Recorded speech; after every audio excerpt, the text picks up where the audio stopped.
Siya na naputol yung live. Ito na naman, no? Pag-pray niyo ako na ang Diyos ang mag-control, no? Sensitive talaga itong topic na to, pero ako nagtitiwala sa Panginoon na palusutin to ng Diyos, no? Dahil napapanahon na, no? Direkta ako, hindi ko man nababasahin ng iba para tayo makadirekta na doon sa ating usapin, no? Teka lang, share ko lang.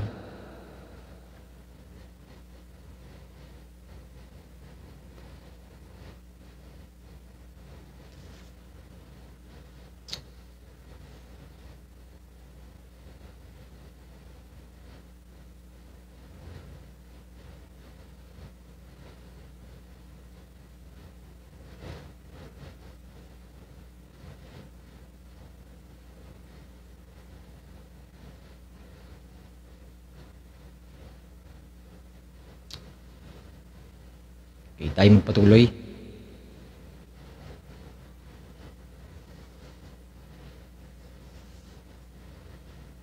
Habol na lang kayo at nariyan na kayo. I-share ko lang saglit. Naputol yung live. Sana nga mapalusot to sa kapangyarihan ng Panginoon. Dahil kailangan talaga bitawan na.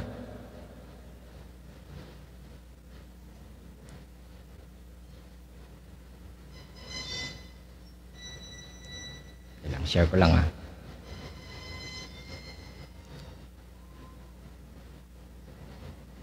Mag-comment lang kayo kung nandiyan na kayo.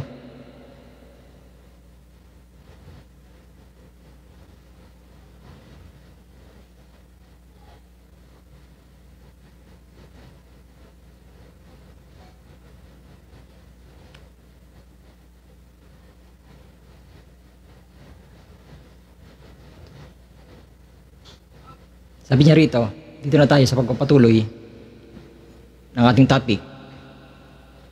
Sana tayo nung kanina. Teka lang.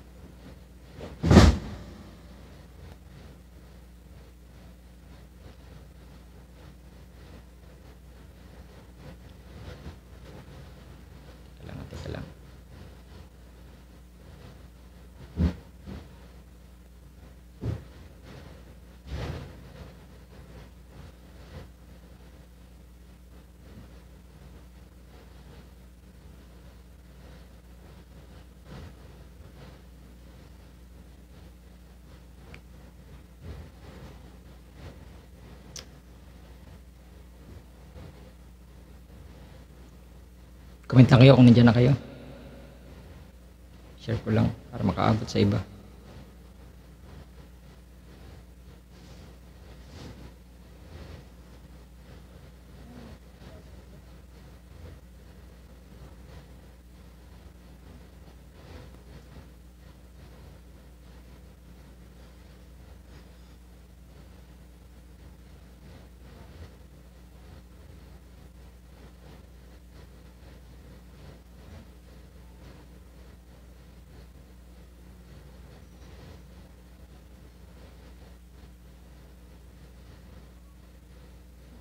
Okay, tayo magpatuloy. Naputol kasi nag-interrupt yung signal.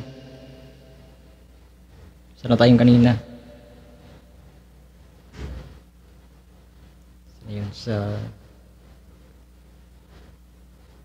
2 Timothy 4:3. Tayo nung kanina, sabi rito, sapagkat darating ang panahon na hindi nila titiisin magaling na aral, kundi magkakaroon sila ng kati ng kanilang tenga, magsisipagbuntong ng kanilang sariling guro, ayon sa kanilang sariling mga masasamang pita, ihiwalay sa katotohanan ang mga kanilang mga tenga at ang ibabaling sa katha. Ayan ang mga bahagi ng pagtanggi sa salita o marka ng hayop. Sabi rito sa Revelation, sa isang quote na 1965, magsisikap na gumawa ng kapaglilingkod sa Diyos na wala sa kalooban ng Diyos. No? Magiging isang paimbaw kung hindi mo ipapamumuhay ang buhay na at sumasampalataya ang kabuuan ng salita ng Diyos. Ibig sabihin, pag hindi mo sinasampalataya ng buong salita ng Diyos, ibig sabihin, hindi yun marka ng Diyos, kundi marka yun ng, alam mo na, dyan tayo pinapatayan Alam niyo na ibig ko sabihin. No? Sabi to, kunin niyo ang bahagi nito at hindi, sabi to, at hindi ang kabuuan nito na nangangahulugan lamang ito na may mali doon. Pag hindi mo kinuha ang kabuuan. Sabi sa Revelation 3:19, Ang lahat kong iniibig ay aking sinasaway at pinaparusahan. Ikaw nga't magsikap at magsisi. Kaya kung hindi mo yan napapamuhay, kung hindi mo yan nasusunod ang kanyang mga purong salita, no? May gagamitin ng Panginoon na at ang kanyang sa pamamagitan sa pagmamahal sa iyo, ang lahat ng kanyang iniibig ay aking sinasaway, no? Pag hindi ka nakinig, minsan pa nga iba pinaparusahan upang ikay magsikap at magsisi, no? Ganun tayo kamahal ng Panginoon, no? Sabi dito sa 1960, ang 10 berhen at sandalaga, 46 at 5 Hudyo, no? Pero kung ayaw nyo, kung ganoon ang inyong organisasyon, ang iyong amo, pag ayaw nyo makinig, no? Ibigin ka para masaway, pero pag ayaw makinig, ibig sabihin pinapatunayan mo lang kung yung amo mo ay organisasyon. Ngayon, marami rito mga nagsasabing anti-message sila, no? Bahagi sila ng mensahe sa walang panahon. Pero pag tinanggihan ang purong salita na mayroon namang pagpapatibay, ang iyong organisasyon ang iyong amo, no? Sabi ng propeta, sino man ito yaong mga pinagsisilbihan ay maglalagay ng marka sa iyong tenga. Yun na. Magkakaroon ng marka sa tenga at hindi nyo na ito papakinggan kailanman. Kaya ganun, tinatakasan nila, no? Ingat kayo dyan. Pag may warning na ganun, tapos sinakasan nyo yan, bablock kayo ng tenga nyo mismo. Wala na kayong gana makinig ng purong salita ng Diyos. Dahil papaniwalaan nyo na tuloy, mas gana pa kayong makinig ng kasinungalingan o kabaltutan. Merong ganyang kapatiran dito na nawala, no? Dati hindi niya pinapaniwalaan, hindi siya sang-ayon sa mga nakashort na babae, mga putol ang buhok, pero ngayon nag-e-emi na siya sa mga vlog. Oh, yun na yun. Pinapaniwalaan yung mga bagay na kasinungalingan na sinabi sa naganap ang 2 Thessalonians 2:11, no? Papaniwalaan nila mga kasinungalingan upang mahatulan sila dahil sa pagtanggi nila sa salita ng Diyos, no? Maka-Diyos pa rin sila, pero wala silang malay, meron na silang marka ng yup, no? Kaya sabi dito, pero kung ayaw nyo, ganun ang inyong ama, yung organisasyon, sino mang ito ay yung pinagsisilbihan ay maglalagay ng marka sa iyong tenga at hindi ka na ito papakinggan kailan, hindi ka na ito makikinggan kailanman kung mangungusap sa iyong puso ang Diyos na lumapit ito ang oras, lumapit ito na ang oras at tatanggi kayo rito, kung ganun tatanggapin nyo ang kanyang marka. Patitigasin palayo sa katotohanan. Kaya ganun, imbis na makinig, yung iba pinagtatawanan pa. Yung iba imbis makinig, tutuyain pa. Yung iba imbis makikinig, kahit pinagtibay ng salita, tuwang-tuwa sila, manuya, kahit na sinabi ng salita, dahil hindi na yun.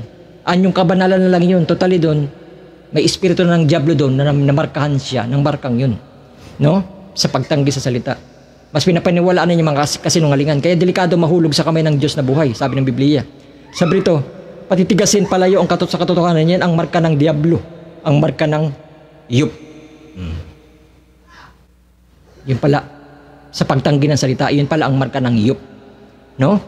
Kaya sabi rito, ng propeta pa, malapit na tayo doon sa magiging batas ito, 1960, ang sumpang berhen at ang 140,000 Hudyo. Diyan na lang, nagtataka kayo bakit binablock ng Facebook yung mga bagay na yan kung wala ba yung kinalaman sa panahon natin. Ano kinalaman ng ibablock nila pag pinag-uusapan tong yup na to? Mag-isip na lang kayo. Kung bakit nila nililihim, bakit nila ayaw nila mabulgar yan. Ibig sabihin, may tinatago sila sa likod ng pro na nagkamatay ng marami. Tapos di pa rin kayo makikinig dahil sa kampi-kampi, dahil sa papaninigan nyo para kayong si Judas imbis magsisi. No? Mahal ko kayo. Gusto ko lang, mahal kayo ng Diyos, mahal ko rin kayo, gusto lang ng Diyos ilantad sa inyong mga puso at isip para tayo magsama-sama, maglingkod ng tapat sa Diyos at makarating sa sa inyong puso ang kanyang mga salita upang magkasama-sama tayo sa saktong katuwiran ng Diyos. No? Sabi ito, talagang iniibig ko siya, kayo rin? Siya nga, oo. Ano ang tanda ng Diyos, ang Espiritu Santo? Ano ang tanda ng yup? Ang tanggihan ito. No? Pag tinanggihan mong salita, ayun ang tanda ng yup. No? Yan ang dalawa. Ang isa ay makikita at abueno, ang isa ay nasa lupa na hindi makakamit ito. Ang lahat ay hindi natatakan ay tumanggap ng marka ng yup. Lahat na mismo ng wala ang Espiritu ng Diyos ay may marka ng yup. Ang selyo ng Diyos ay ang Espiritu Santo. Yan mismo ang sinabi ng Biblia. Bawat dako sa kasulatan ay pinapangusap ito. Sinasabi na ito'y ang tanda ng Diyos, ang selyo ng Diyos. At lahat ng wala ito ay yaong mga tumanggi rito, pag tinanggihan ito. At paano nila ito tinanggihan? Sa pagtanggi mismo sa pakikinig. Tama ba? Tinanggihan nyo sa pakikinig. Hindi kayo nakinig. No? Ngayon, nalalaman nyo, paano nyo matatanggap ang pananampalataya sa pakikinig? Saan nyo minarkahan? Sa kamay ba? Hindi. Sa ulo ba? Hindi. Sa tenga? Kita nyo? Sa tenga. Sabi ng propeta. Sa pakikinig. Anong binunsod nun? Tinakpan ang pakikinig. Hindi na kayo makarinig pa ng tama. Kaya sinabi sa Biblia, ang mali ay ginawa ng tama. Ang tama tuloy, ginawa ng mali. Ang tawag dyan ay marka ng giyop. No? Proverbs 1:29. Sabi rito, sapagkat kailangan ipinagtanim ang kaalaman at hindi pinili ang takot sa Panginoon. Ayaw nila ng aking payo, kanilang hinamak ang aking buong pagsaway. Kaya't sila'y magsisikain ng bunga ng kanilang sariling lakad at magbubusog ng kanilang sariling kagawan. Marka yun ng giyop. Yung mga bagay na pagtanggi o pagyurak sa katotohanan, itinakwil ayon ng payo ng Diyos. Tinanggihan ang salita. Kaya magdudulot yun sa 2 Thessalonians 2:10 ng paghihiwalay sa Espiritu. No? Sabi rito, may buong daya ng kalikuan na mapahamak sapagkat hindi nila tinanggap ang pag-ibig ng katotohanan upang sila'y mga ligtas. Ayun naman ang purpose ng Diyos para iligtas tayo. Hindi naman para saktan kayo. Hindi naman para mag-press dito para magsilayas kayo doon. Pag hindi nyo gusto, huwag kayo makinig. Hindi. Kailangan nyo talaga pakinggan ang warning ng Diyos para sa atin to. Ang problema lang, ang kaligtasan sa kalbaryo ng Diyos para sa lahat. Pero tinatanggihan nila kasi mayroong free will ang tao palibasa. Sabi nga ng propeta, kung ano yung pinipili mo, yun ka. O ngayon, kung hindi mo matanggap to, dahil 1 million talagang kaligtasan na mayroon namang pagpapatibay ng salita at tinanggihan mong salita niya, kung ano yung pinipili mo, yung ka lang. Hindi naman ito pinag-uusapang Christian ka, end time ka ba, mga bagay nito Kailangan mong tanggapin ang purong salita ng Diyos. Dahil doon ka magiging tinatawag na hirang, huwag ka manatili sa tinawag lang. Maraming tinawag, pero konti lang ang hirang. Ang hinirang ay mayroong puspos ng salita ng Diyos at kanyang katuwiran sa laman, na nahayag sa laman ang salita. No? At may buong daya ng kalikuan na sapagkat nila tinanggap ang pag-ibig ng katotohanan upang sila'y mga ligtas. At dahil dito pinadala sa kanila ang Diyos ang paggawa ng kamalian upang magsipaniwala sila sa kasinungalingan, upang mangahatulan silang lahat na hindi nagsisimpalataya sa katotohanan kundi nangalugod sa kalikuan. Nangyayari ba yan? Realidad? Physically? Nangyayari yan. Nangalugod sila sa kalikuan. Nag-i-amen pa sila sa nag-rap. Nag-i-amen sila sa mga babae, nag-evangelist na putol ang buhok at mga may kulay ang buhok. No? Yung mga nahiwalay sa ministering ito. Unsa-unsa na kamo dyan. Yung iba naman nagsayaw-sayaw na sa mga sayawan. No? Pero nakamahaba pa rin ang buhok. Nakapalda pa rin, pupunta sa sayawan. Wala na, may marka na talaga. No? Brother Jeo, hindi ako nagpa-prok. Pagtanggi sa salita, marka pa rin ng giyop. Sorry na lang. Kagaya ng pangusap na karaang gawain natin, no? Kung ikaw ay tinanggihan mong salita kahit hindi ka nag-prok, alam mo na yun. Pag tinanggihan mong salita, may marka ka pa rin ng giyop. Pag tinanggap mong salita ng Diyos, pero hindi mo tinanggap na bahagi ng salita ng Diyos ang naging batas ito, at umiral ng pagiging batas, realidad ng kanyang pagkilos ng marka ng iyop, at di mo tinanggap yun, at tawag doon, tinanggap mo ang salita, pero nagpaganon ka naman. Nagpabakulaw ka naman. Marka pa rin ng iyop. Kasi kaya ka nagpaganon, ang marka pa rin ng iyop, pagtanggi sa salita. Kaya ka nga nagpaganon, kasi bahagi yun ng pagtanggi mo sa salita dahil tinanggap mo ang hindi na dapat tanggapin. No? May buong daya ng kalikuan ng napahamak sapagkat nila tinanggap ang pag-ibig ng katotohanan upang sila'y mga ligtas, dahil dito pinadala sa kanila ng Diyos ang paggawa ng kamalian upang magsipaniwala sila sa kasinungalingan, upang mga hatulan sila lahat na hindi nagsimpalataya sa katotohanan kundi nangalugod sa kalikuan. Isaiah 5:20. Anong magiging resulta sa kanila pag tinanggihan nilang salita? No? Ito ang magiging bunga nila. No? Sa aba nila nagsasatawag mabuti at masama. Sabihin nila yun, ay wala namang kinalaman yung prok doon. Wala namang kinalaman yung ganun doon. No? Para tawag doon, nandun, wala yan, yung ganun. Nagiging tama sa kanila yun. No? At pagtatanggol pa nila yun. No? Yung iba dyan, mga nag-aangkin pang believer sa end time message. No? Yung iba dahil hindi raw nila nabasa sa quote ng propeta. Sige, tingnan natin kung wala. abangan nyo, malapit na ako. Sa aba nila nagsisitawag na mabuti at masama ay mabuti, at inaring dilim ang liwanag at liwanag ay dilim, na inaring mapait ang matamis at matamis ay mapait. Ayan magiging bunga ng resulta ng kanilang pagtanggi sa salita. Dahil sa pagtanggi nila sa katotohanan, maniniwala sila sa kasinungalingan, ayun ang marka ng yup sa espiritual na bagay. Sabi rito sa 1960, ang kapanahunan ng iglesia ng Efeso, ipinagbili ang iyong karapatan at pagkapanganay para sa isang mangkok ng lugaw. Kaya yung sa kanilang pagtanggi ng salita, pag dumating ng panimula, ng kahirapan, pag inalok na tayo ng bundong ito, ng panggigipit, ng realidad na markahan, doon na makikita ang bunga nila. Kung may marka sila ng Diyos o may marka sila ng yup. No? Dahil aalokin ang mundong ito ng lugaw. Means, yung, di ba, ano ba yung nangyari nakaraan? No? Pag hindi mo ginawa yun, hindi ka makaka-travel. Pag hindi mo ginawa yun, hindi ka pag ganun, hindi ka makaka-eskwela. Hanggang ngayon, hindi nga nakapag-eskwela. Ako nga, hindi ako makapagbiyahe na ng rent-a-car. Taxi. Dahil kailangan pa rin hanggang ngayon. Kailangan pa rin. No? Ngayon, sabihin nyo na walang kinalaman. No?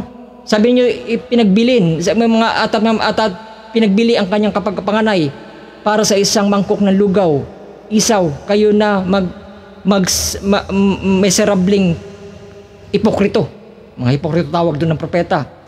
Ganun nga ang mga pagbebenta ng iyong pagkapanganay para sa isang mangkok ng lugaw. Binibenta ang pagkapanganay dahil sa mangkok ng lugaw. Ibig sabihin yung, hindi naman literal na lugaw, ibig sabihin yung, dahil wala na, hindi na makakapasok sa trabaho, kailangan ko magpaprok. Kasi pangdaigdigan niyang requirements, no? Bakit yung hindi nagpaprok buhay pa hanggang ngayon? Bakit yung nagpaprok dahan-dahan nagkakamatay? Mahal, matakot na kayo. Kung ako sa inyo, magsisi na kayo. Ang daming namatay dyan, no? Baka kayo mismo alam nyo yan, na nakakaramdam kayo ng masama ng pakaramdam dahil sa bunga na yan, no? Meron ditong kapatiran na pinagsisihan yan, wala na siyang naramdaman. Ang problema lang, binuksan ang Godhead, bumalik mas malala pa kaysa sa una. Kasi ang kanyang doktrina ay to Lord.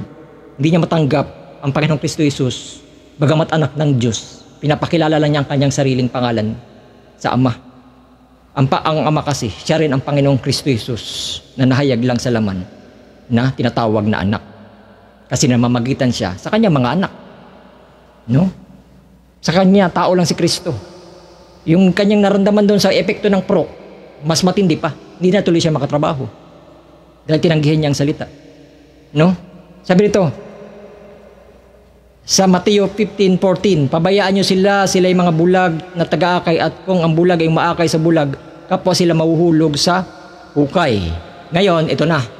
Kung nandiyan na kayo, ito na. Papasok na tayo sa markahan ng hayop.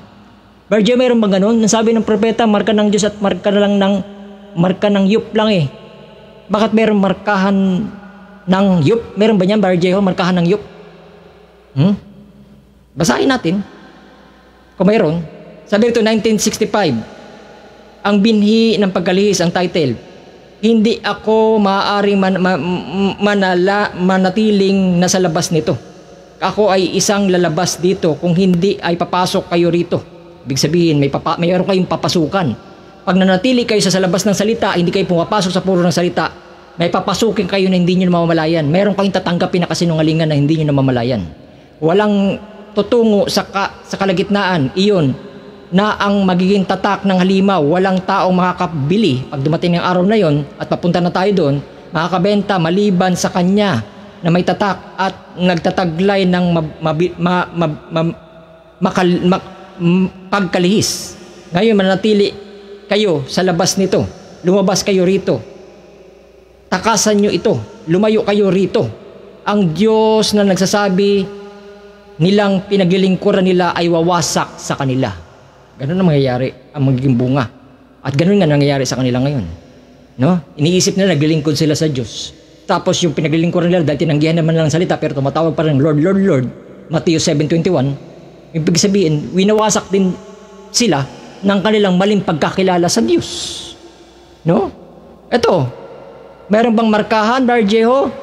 Ang alam kong marka lang ng Diyos at marka ng yup lang eh. Meron bang markahan sinasabi ang propeta? 1954, marka ng yup. Sabi dito, hindi ko dinedekta ang salita ng kasi pinapatayan tayo ng Facebook eh. Sabi dito sa page 38, ngayon ang oras ng markahan. Ngayon na raw ang oras ng markahan at ngayon ay magkakaroon lamang ng dalawang mga ngabayo dito. Iyan ay magiging Diyos at si Satanas. Kukunin ni Satanas ang kanya at kukunin ng Diyos sa kanya sa pamamagitan ng ano? Kasi lahat nag-aantay na nag-accept na end time message sila. Nag-accept sila na bride sila ni Kristo. Nag-accept sila na anak ng Diyos. Paano sila mapapatunayan na sila kinukuha ni Satanas? Paano sila mapapatunayan na kinukuha sila ng Diyos?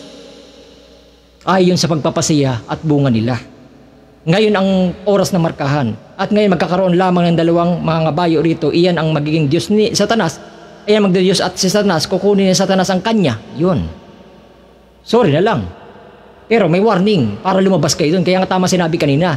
Lumabas kayo. Huwag kayo manatili. Lumabas kayo rito. Tumakas kayo, lumayo kayo rito. Kaya nga sumasabi, kung hindi kayo bahagi ng Satanas, di lumabas kayo. Kaya nga may warning dahil may judgment. Hindi darating ang judgment hanggang hindi mo na magbabala. Hindi humahatol ang Diyos hanggang hindi binabalaan ng tao. Ngayon, kung hindi kayo magpababala, hindi kayo magpa-warning, ay natural, doon ang bagsak nyo. Ganun palagi. Sa panahon ni Noah, sa panahon ni Lot, sa panahon din ngayon, sa uling araw. No? Sabi rito, ngayon sa araw ng ngayon ang oras ng markahan at ngayon ay magkakaroon lamang ng dalawang mga bayo rito, iyon na magiging Diyos at si Satanas. Kukunin ni Satanas ang kanya at kukunin ng Diyos ang kanya. May paghihiwalay na mangyayari. Mayroon po. May separation na mangyayari. Ihiwalay ang mga trigo at mga panirang damo. Pasok tayo sa Revelation 22:10. Sabi rito sa Revelation 22:10, sinabi pa niya sa akin, huwag mong ililihim ang mga propesiya. Kaya sinasabi ko to. Pananagutan ko to sa Diyos kung ililihim ko. Para lang sa barkadahan, maganda ang preaching at love, without love, pagmamahalan. Pero kung sasabihin ko na mahal ko kayo, tapos hindi ko naman sasabihin ng katotohanan, hipokrito yun. Hindi pa rin nagbabagong pagmamahal ko sa inyo, pero kung tatakasan nyo ako dahil hindi nyo matanggap ang mga bagay na ito, mahal ko pa rin kayo, hindi ako nagbabago, pero nasa inyo pa rin kung mamahalin nyo pa rin ako dahil sa pagsasabi ng katotohanan. Totally, nasa Proverbs yan, dahil sa pagsasabi mo ng katotohanan, magagalit sila sa iyo.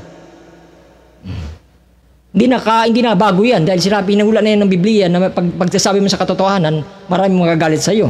No? Pero mabuti na lang kung hindi kayo magagalit kung sabihin ko to dahil utos ng Biblia eh. Revelation 22:10 Sinabi pa niya sa akin, huwag mong ililihim ang mga propesiya. Huwag ko raw ililihim, huwag daw dapat ilihim ng mga mangangaral. No? Sa aklat na ito dahil malapit na itong matupad.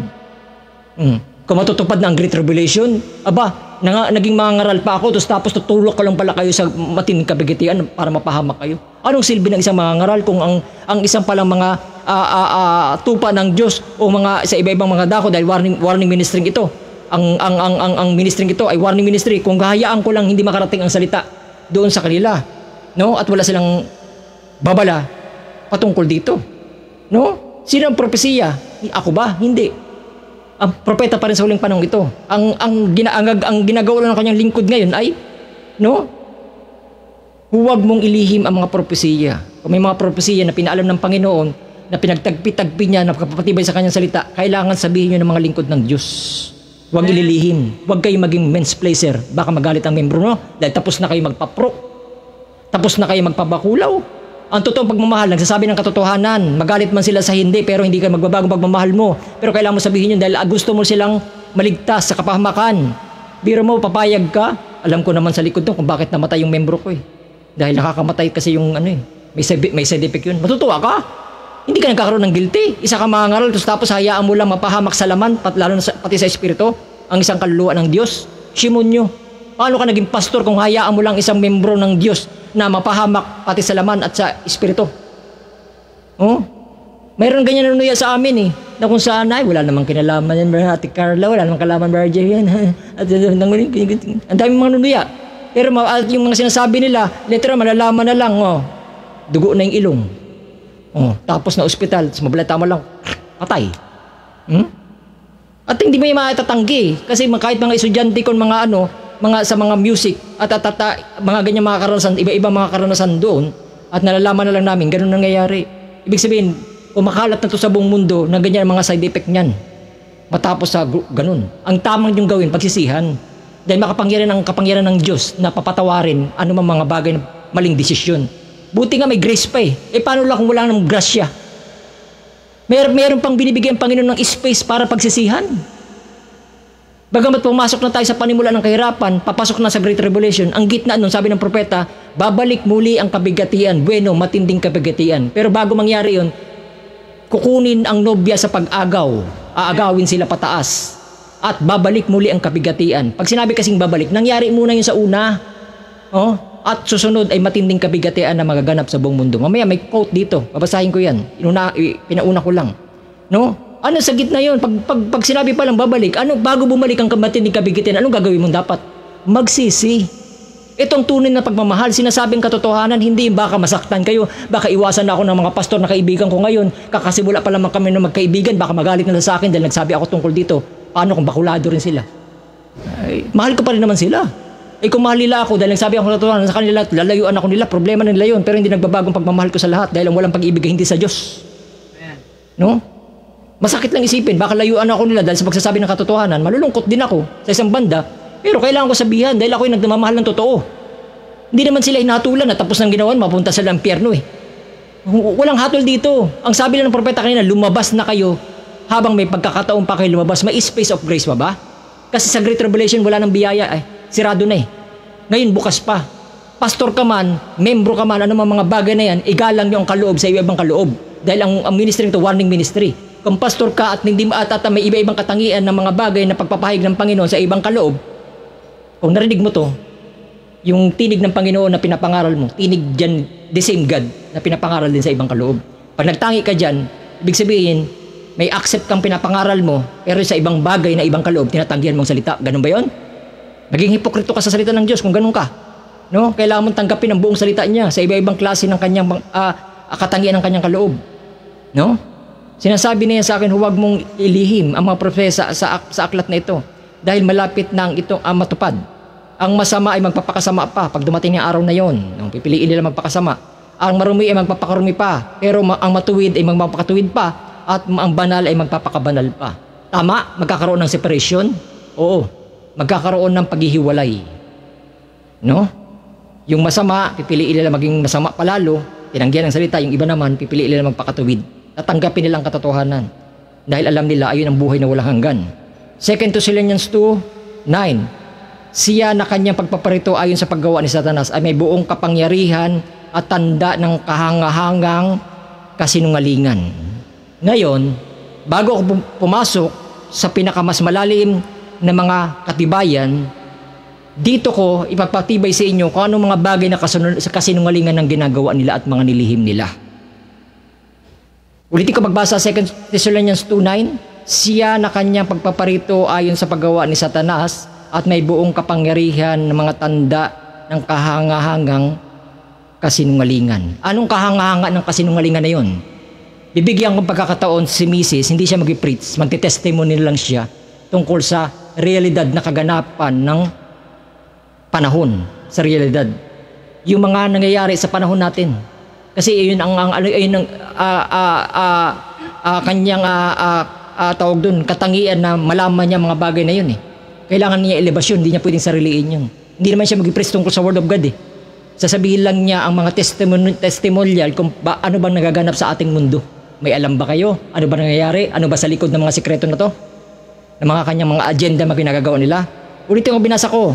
2 Thessalonians 2:9, siya na kanyang pagpaparito ayon sa paggawa ni Satanas ay siya may buong kapangyarihan na tanda ng kahangahangang kasinungalingan. Tingnan natin ngayon kung anong kahangahangang kasinungalingan ang kanyang pinagagawa sa buong mundo ngayon. At sino may akda niyan? Makinig.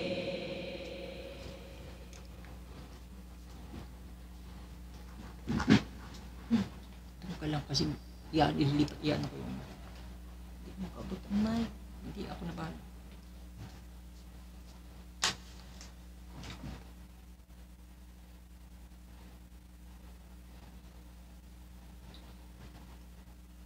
Pasok na yan. Pasok mo lang yung boses mo.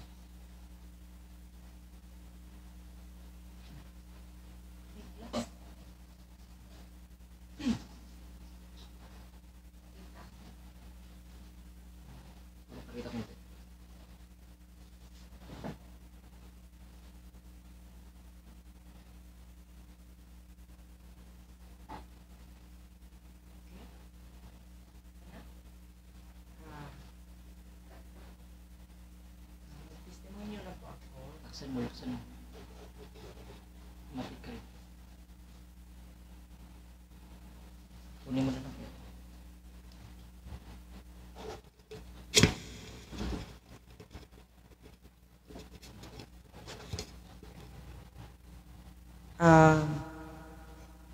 Ako po ay magtestimonyo sa ginawa ng Panginoon.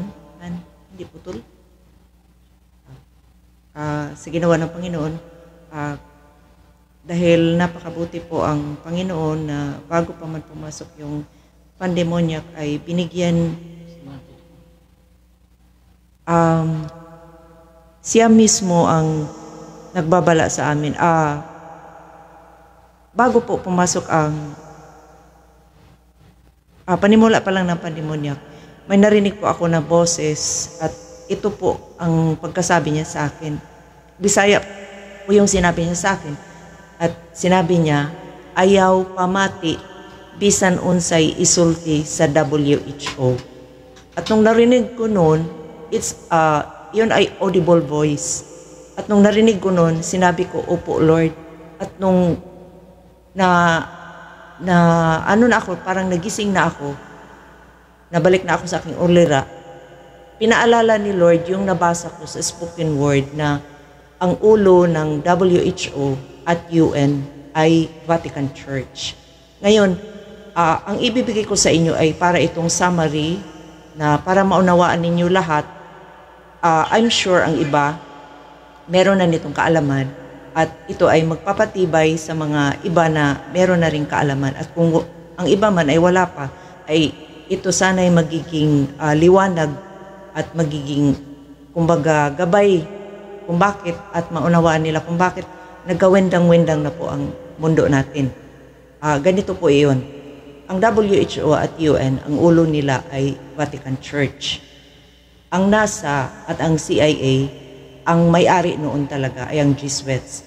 At ang Jesuits, ito po ang nagpapatakbo talaga ng Vatican Church. Sila po ang namimili ng Papa sa Roma. At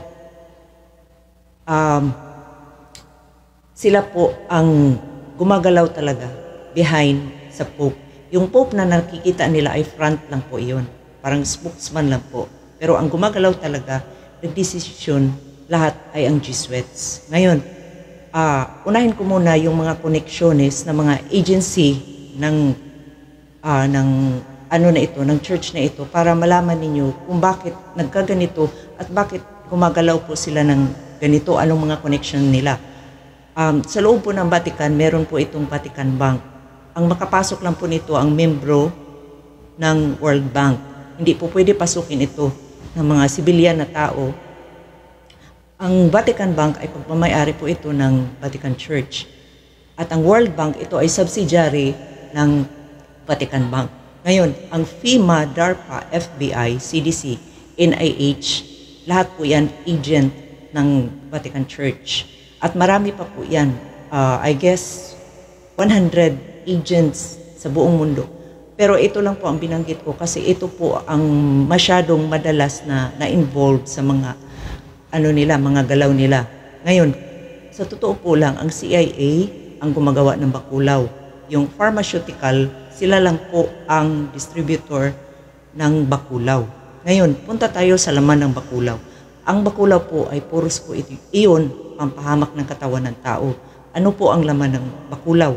Mayroon po itong Marburg, Ebola, E. coli, HIV, HEPA-H, cancer, spike protein na nagpapapasok ng virus, Hydra vulgaris na itong worms ito na kahit tadarin mo pa ito, sunugin mo pa ito, pakuluan mo, hindi siya namamatay. Luciferase na conductor po ito ng energy at kapag ikaw ay nasa dilim, gamitan mo ito ng UV ray, makikita mo yung glow, para kang ilaw na makikita yung mga ugat mo, parang roots. Kasi gumuglow po ito sa dilim. At conductor po ito ng electricity. Kaya nga po, yung mga may bakulaw, pag may lightning, natatamaan po sila.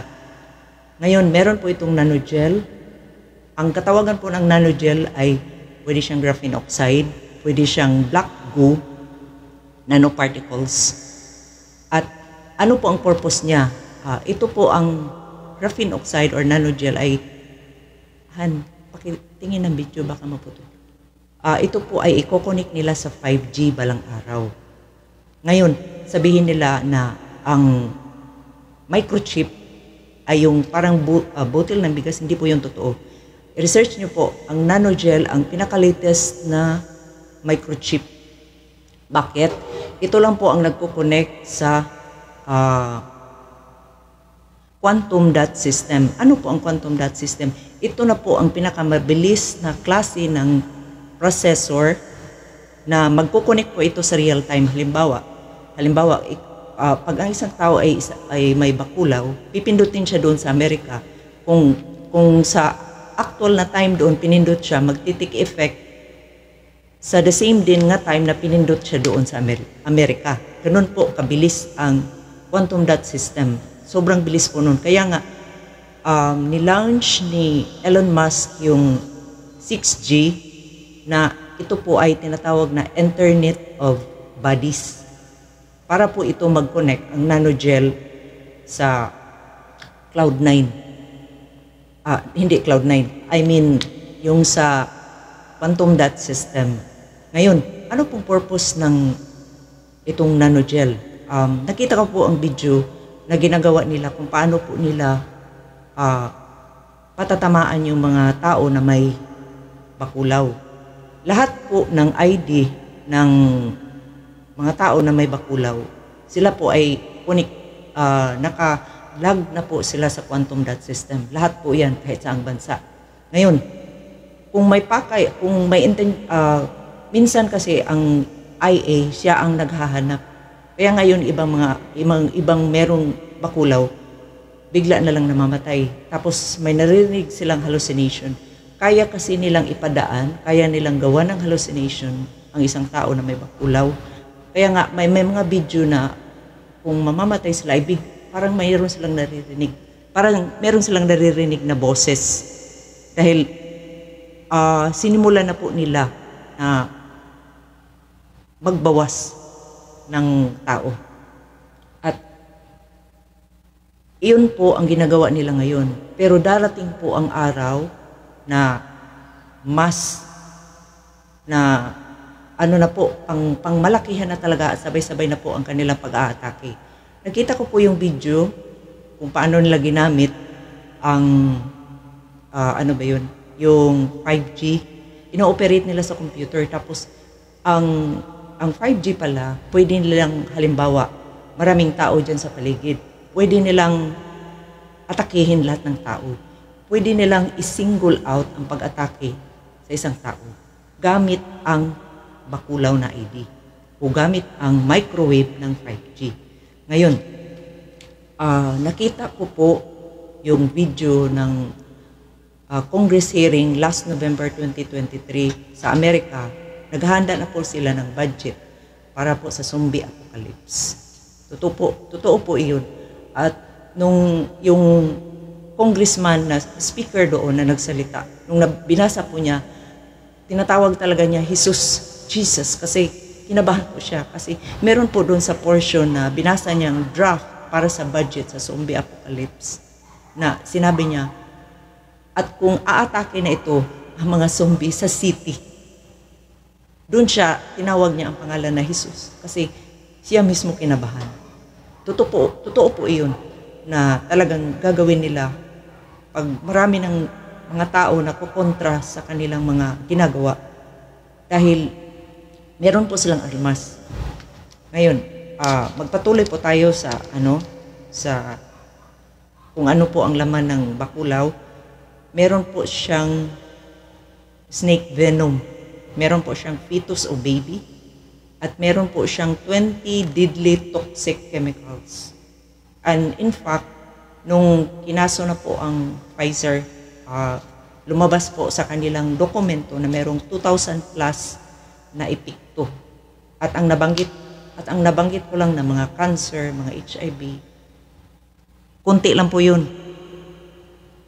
Out of 2,000, out of 2,000, kunti lang po yung nabanggit ko. So ganun po ang epekto at depende na lang po ito sa tao kung ano po ang tumatama sa kanya. Ngayon, meron din po ang bakulaw na crisp na siya pong magpuputol ng DNA at i-insertan po ito ng DNA ng hayop.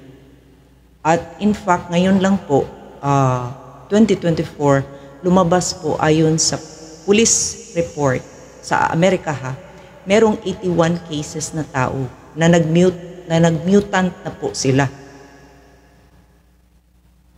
At yung mukha nila po ay nagiging parehas ng mukha ng avatar. Pero hindi lang po the same na kulay ng balat ng avatar.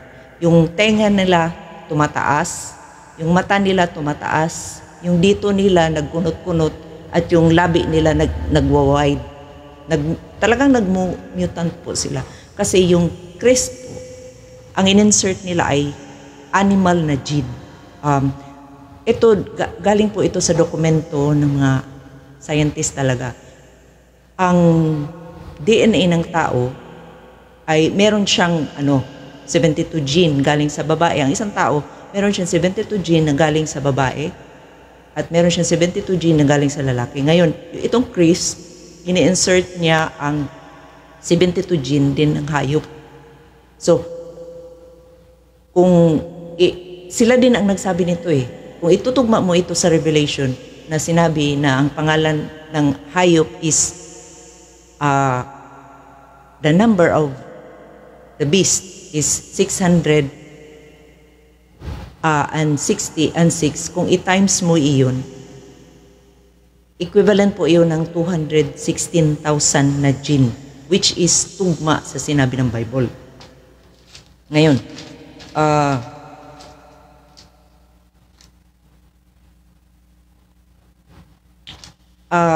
punta naman tayo po sa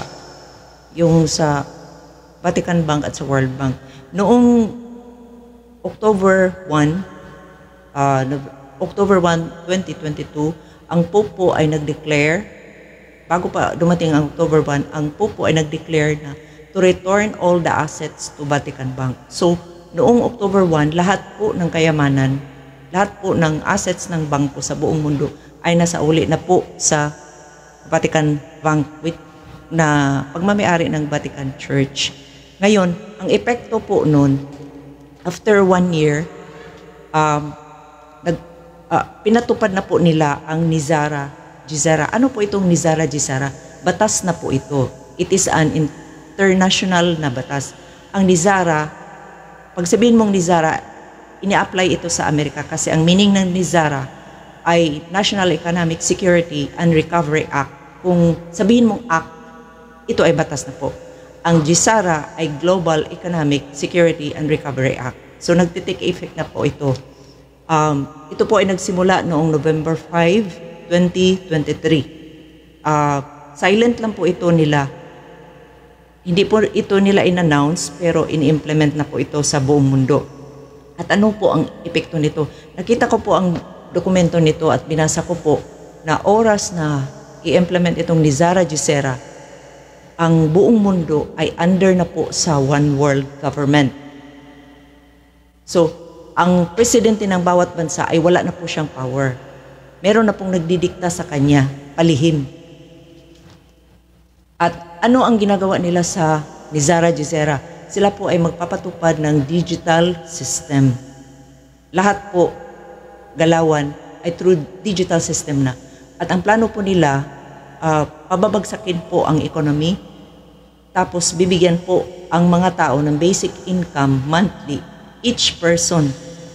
At ipapadaan nila ito sa digital system. At paano ka makasali sa digital system? Kailangan mo magkaroon ng QR code. At paano ka magkakaroon ng QR code? Kailangan mo palaging magpabakulaw. At kung ma-fail ka na magpabakulaw, ay hindi ka nila pwede na isali sa digital system. Ngayon, ang NASA po at ang CIA tungkol na balik tayo doon sa sa Bakulaw. Noong panimula pa lang na Bacolao noong 2020, kalagitnaan noon, ang Papa ay nag-announce na sinabihan daw siya ng Diyos na kung hindi kayo magpabakulaw ng 2 beses at nung dumating na ang booster at kung hindi kayo magpabakulaw ng 3 beses ay hindi kayo makapasok sa langit. At dinagdagan pa niya na pagsabi na it is an act of love. So, maganda talaga, no? Maganda ma-deceive. Ngayong 2024 naman, ang sinabi ng Pope this year Pope Francis denounces that anti-vaxxers, COVID jab, who refuse to accept it is an act of denial. Parang pinahiwatig na ng Pope na hahantingin na yung mga walang bakulaw. Hahantingin na nila yung mga walang bakulaw. Ngayon, balik tayo sa CIA at NASA. Itong CIA at NASA, sila din ang in charge, sila din ang gumagawa. Ang CIA ang gumagawa ng bakulaw. Ang NASA at ang CIA, sila din ang gumagawa ng climate ik-ik. Bakit? Meron po silang armas. Capable po sila. Meron silang JUBIM. Ang JUBIM ay meron po itong 5 klase na armas. Ang isang armas nila pwede po magpalindol sa isang lugar. Pwede po paputukin ang isang bulkan. Pwede po sila maghanap ng oil or mga precious minerals sa lupa. Ganyan po kalakas ang armas nila. Meron silang CERN, hydrocolloidon, and in fact, itong hydrocolloidon, bubuksan po nila ito ulit ngayong April 8. Kaya devastating po ang effect nito kasi every time na bubuksan po nila itong CERN, magkakaroon po ng malakas na lindol. Ngayon, meron po silang HAARP na mag-a-alter po ng ions sa atmosphere.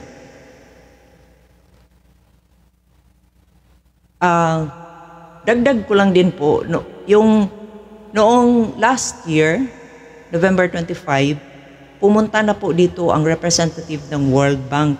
Nag-audit po sila sa 4Ps. Alam niyo po, ang 4Ps ay patikim po ito sa basic income na gagawin nila sa Nizara Gisera. Kung ipapatupad na po. Actually, napatupad na nila, na-implement na nila noong November 5, 2023. At yung representative ng World Bank, pumunta na po sila dito sa Philippines last November 25. Ina-audit na po, nire-ready na po nila. Ngayon, punta tayo sa mga plano nila sa ngayong April. Kaya po kami nag-asawa nag-decide na sasabihin na po namin ito dahil inuudyukan na po kami ng Panginoon na isama na po ito sa preaching para maunawaan ninyo kung sino ba talaga ang may pakana nito. Lahat ng nangyayari sa mundong ito, lahat ng nangyayari sa ating mundo, pasensya na po kung hindi po masyado maayos pagkalahad ko, pero hindi po ako sanay.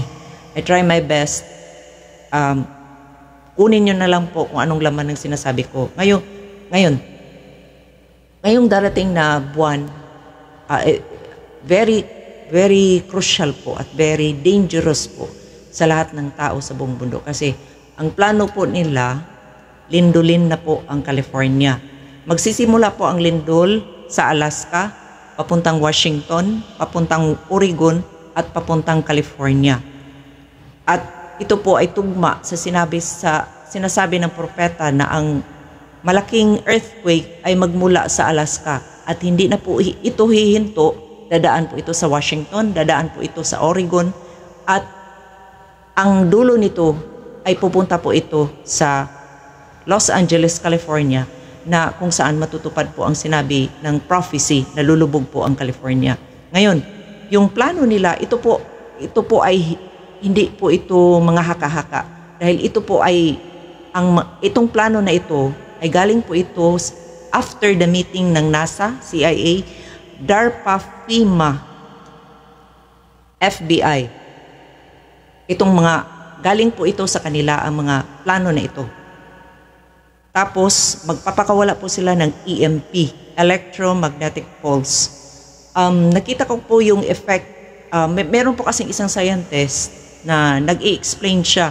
Na-discover po niya yung waste, parang tinapo na po ng military na siguro para sa kanila hindi na magagamit. Isa po siyang tao na parang ano lang talaga siya, inborn na matalino, no? Tapos nakita niya ang bagay na tinapon ng mga militar, tapos trinay na ito na paganahin, i-recondition ulit. Tapos nung ni-recondition niya ito uli, ganun pala ang epekto ng electromagnetic wave. Ang labas po ng electromagnetic wave ay supernatural, para kang super power pag magkaroon ka ng mga electromagnetic na mga machine. Kaya ganyan po, kaya nilang ang electromagnetic wave po or electromagnetic field, kaya niyang sunugin ang isang bagay na hindi inawakan ng tao, kaya niyang paliparin ang isang bagay na walang naghahawak ng tao, kaya niyang i-bend ang isang steel, kaya niyang putulin ang isang kahoy na walang naghahawak ng tao. At anything kaya niya. Kaya niyang mag-alter. At kung napapansin po ninyo, yung sky po natin, pag iyan ay nag-iiba't ibang kulay, ibig sabihin lang po yun, gumagalaw po ang electromagnetic wave. Dahil ang electromagnetic wave po, pag iyan ini-strike sa atmosphere, magkakaroon po ng iba't ibang kulay ang ating cloud, ang ating sky. Magiging orange, magiging blue, magiging green, at kung ano na lang, violet, or ano-ano. Yan po ay epekto ng electromagnetic wave. Yan po ang mga plano nila. At magpakawala sila ng EMP, electromagnetic pulse. At ang isa pong epekto nito ay mawala ng energy, electricity, power, kung sino po ang matamaan nito. But I guess it's worldwide po ito gagawin nila. At sinabi nila doon, maraming tao magsitumbahan by April. Magkakaroon ng martial law at magkakaroon ng food shortage.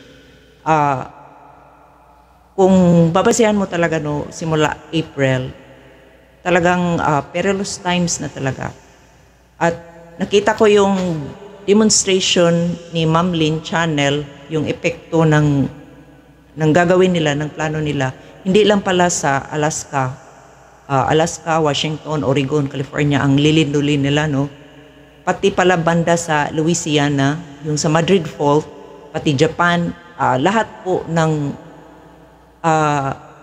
Ring of Fire, kakaroon ng lindol. So talagang worldwide ang effect. Worldwide po, mararanasan po talaga by starting April ang mga distractions. Kaya iyon po gaano kahalaga na talagang magseryoso, mas lalo tayong magseryoso sa Panginoon ngayon. At panghuli po, ngayong May 24 po, i-implement na po ang batas ng marka ng hayop.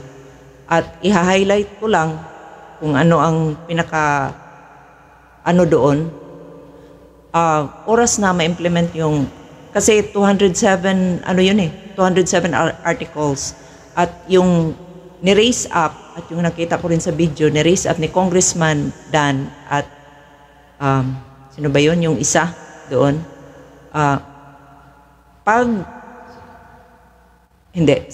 Congress hearing yun eh. Pag na-ratify na yun, ratify kasi meaning i-implement na yun. Gagawin na talagang batas. At oras na batas na iyon, wala na talaga ang mundo. Goodbye na talaga. Total under control na talaga ng beast, no? Ang isang pinapa-highlight doon at sinabi ng World Health Organization na ang tao ay tatanggalan ng karapatan niya, lahat, sa bahay niya, sa pamilya niya, na kung saan pwedeng kunin nila kahit sinong membro ng pamilya, anak mo, ikaw, pwedeng kunin at ipakulong na wala lamang karason-rason. At kung ano man yung magdi-declare sila ng pandemoniac, within 100 days, gagawa sila ng bakulaw at ito'y ibibigay nila sa tao. Ngayon, At sinabi nila doon na ang value na lamang ng tao ay hindi lalagpas sa hayop. So, makikita mo talaga no, yung picture na yun, April, May, magsisimula na talaga yung, papunta na talaga ang mundo natin sa Great Tribulation. Kaya, itong sinasabi ko sa inyo, pwede nyo itong i-research dahil lahat po ng sinasabi ko sa inyo ay may documented po. Totoo po iyon. Totoo po ito lahat. At ang ibang source ko po na pinagkukunan ko nito ay pinatay na po nila. Ganun po. Mga doctors, galing sa mga doctors, si Dr. Botar, pinatay na po nila. Si Dr. Merrick, nakalimutan ko yung pangalan niya. Tinatry nila na pabagsakin yung eroplano na sinakyan niya, pero by God's grace, buhay sila mag-asawa at hindi sila namatay. Marami. Si Dr. Lima na even ngayon, nag-hide na siya. Dati in-expose niya kasi alam niya na ganito ang mangyayari sa darating na panahon. At ngayon, dahil na in-expose na niya noon pa, 2011 pa, hindi na po siya nagkikibo ngayon kasi meron po naghahunting sa buhay niya. Si Dr. Zelensky, pinatay din nila. Marami po na pinatay nila. At sa sinasabi ko sa inyo, mahanap nyo ito sa YouTube, sa Facebook, sa Google. Lahat po ng sinasabi ko sa inyo ay may document. At sana, ang sinasabi ko sa inyo, magpapatibay ito sa inyo na ang gumawa ng Bakulao at ang gumawa ng climate change, in fact, ang Pope, siya ang leader ng climate change. Sa COP21, siya ang leader ng climate change. Siya ang leader ng One World Religion. Kaya, siya ang may-ari, ang Vatican Church ang may-ari ng pera. Kaya, maunawaan mo na lahat ng ito ay galawan ng marka ng beast. Kaya, iyon na lang po. At kung gusto nyo pa po malaman, kayo na lang po mag-research. At ito po yung kabuuan. At least, meron na kayong foundation na maunawaan ninyo kung bakit nagkawendang-wendang na po ang mundo natin. God bless us all at tayo po ay magpalakas palagi sa Panginoon. At kung ang information na ito ninyo nalaman ay huwag po tayo matakot kasi ang anak po ng Panginoon ay isang soldier. Hindi po siya natatakot dahil alam niya na may Diyos na nagproprotect siya sa kanya. At gusto ko lang ibalik po ang lahat ng kapurihan, lahat ng kaalaman. At idagdag ko po rin na ang kaalaman na ito na binigay ni Lord sa akin, actually po sa totoo lang, kusa po itong dumadaan sa wall ko. Dahil kung hindi po ito binigay ni Lord sa wall ko, wala akong hahanapin. After noon na pinadaan ni Lord, at ang kinagandahan pa po, bago mangyari ang isang bagay, pinaalam ni Lord sa amin, sa wall ng asawa ko o sa wall ko, bago mangyari ang isang bagay na mga plano nila. Kaya napakabuti po talaga ang Diyos. Gusto ko lang ibalik lahat ng kapurihan at lahat talaga na ginawa ng Panginoon sa buhay namin mag-asawa. God is so good and so wonderful. Thank you, Father God, Lord Jesus Christ.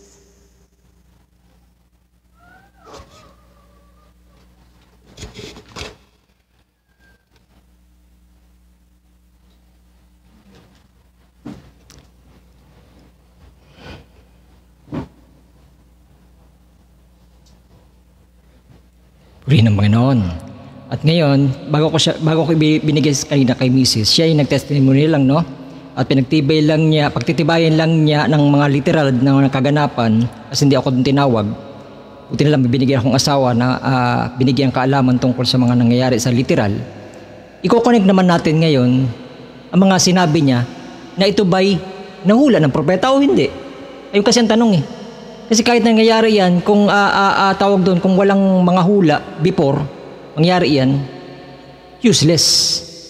Ngayon, pagtitibayin natin ang mga nagaganap sa panahong ito, kung ito'y sinasabi nilang hindi propeta ng Diyos, bakit natutupad ang mga kaganapan sa huling panahon ito. Ngayon, bago ko sa kanya ibinigay kanina, binasa ko kanina ang 2 Thessalonians 2:9, siya na kanyang pagpaparito ay ayon sa paggawa ni Satanas, may buong daya, may buong kapangyarihan at mga tanda ng kahangahangang kasinungalingan. No?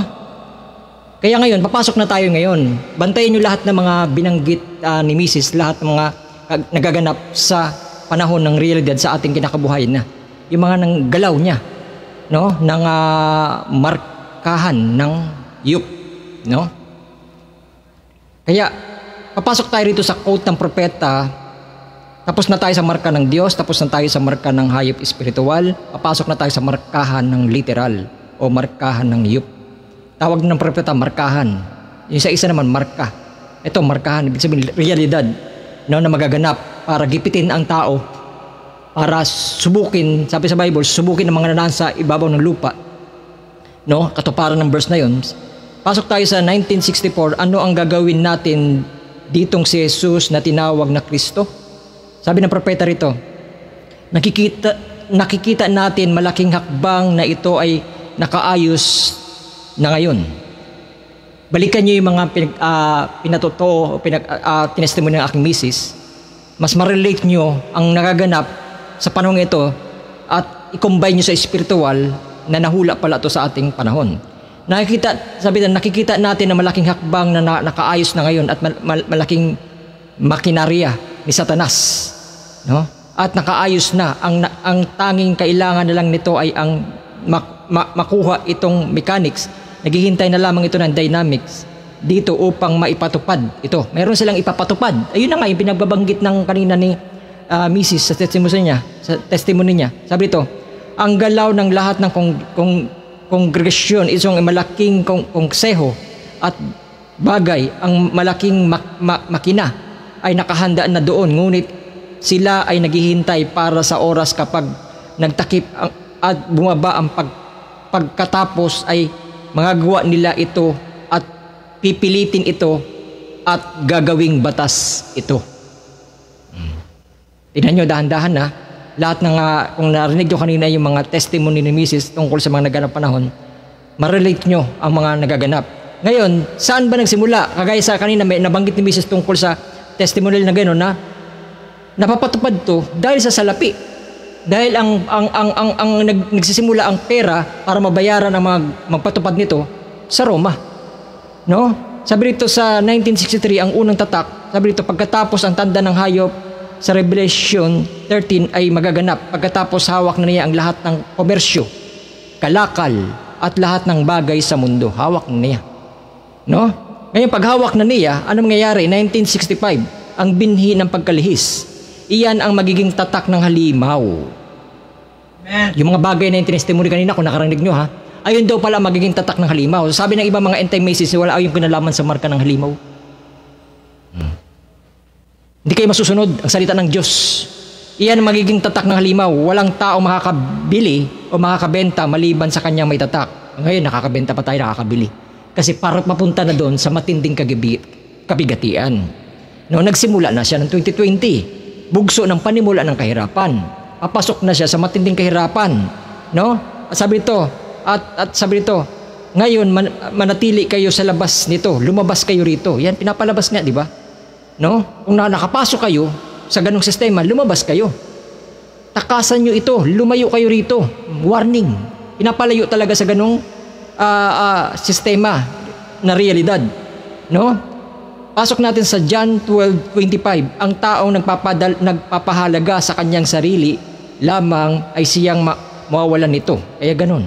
Iningatan nila ang kanilang sarili, trabaho, mga bagay, etc. para sila makapagpatuloy pa, makapagtrabaho, makatravel, mga bagay na yun. Nag-ingat tuloy sila sa kanilang sarili, binigay nila ang mga bagay na yun, no? At lalo silang nawalan dahil nakakasama sa kanilang katawan, no? At ang taong nagpapahalaga sa kanyang sarili lamang ay siya mawawalan nito, ngunit ang taong hindi nagpapahalaga sa kanyang buhay ay sa daigdig na ito ay siyang magkakaroon ng buhay na walang hanggan. Sabi sa Lucas 21:28, tatapat kung magsimula ang mangyari ang lahat ng mga bagay na ito, ayon sa testimony kanina ni Mrs. Anong gagawin natin? Itaas ang inyong mga ulo sapagkat malapit na ang pagtubos sa inyo. Ang tanda pala ng mga bagay na kaganapan na yun na kumpara sa una, before 2020, at may mga ganyan pala nangyayari na ngayon, simula 2020, nagsimula ang pandemya, at may mga ganyan mga nangyayari ngayon, iyan pala ang tanda na pag nakita daw mga bagay nito, ibig sabihin, pag sinabi kasi, pag nakita yung mga bagay na ito, ibig sabihin, mayroon kayong realidad na masasaksihan na hindi na pangkaraniwan na bagay na nangyayari. Pag nakita niyo mga bagay nito, itaas niyo ang inyong noo. Dahil malapit na ang pagtubos sa inyo. Ang pagtubos yan, yung pagtakas na sinasabi ng propeta na shortcut tayo doon. No? Shortcut tayo doon. Hanapin ko lang saglit. No? Lang. Sabi rito.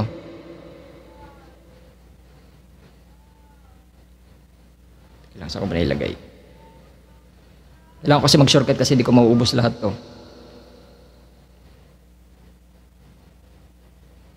Sabi rito. Ano yun? Pagkatapos, teka.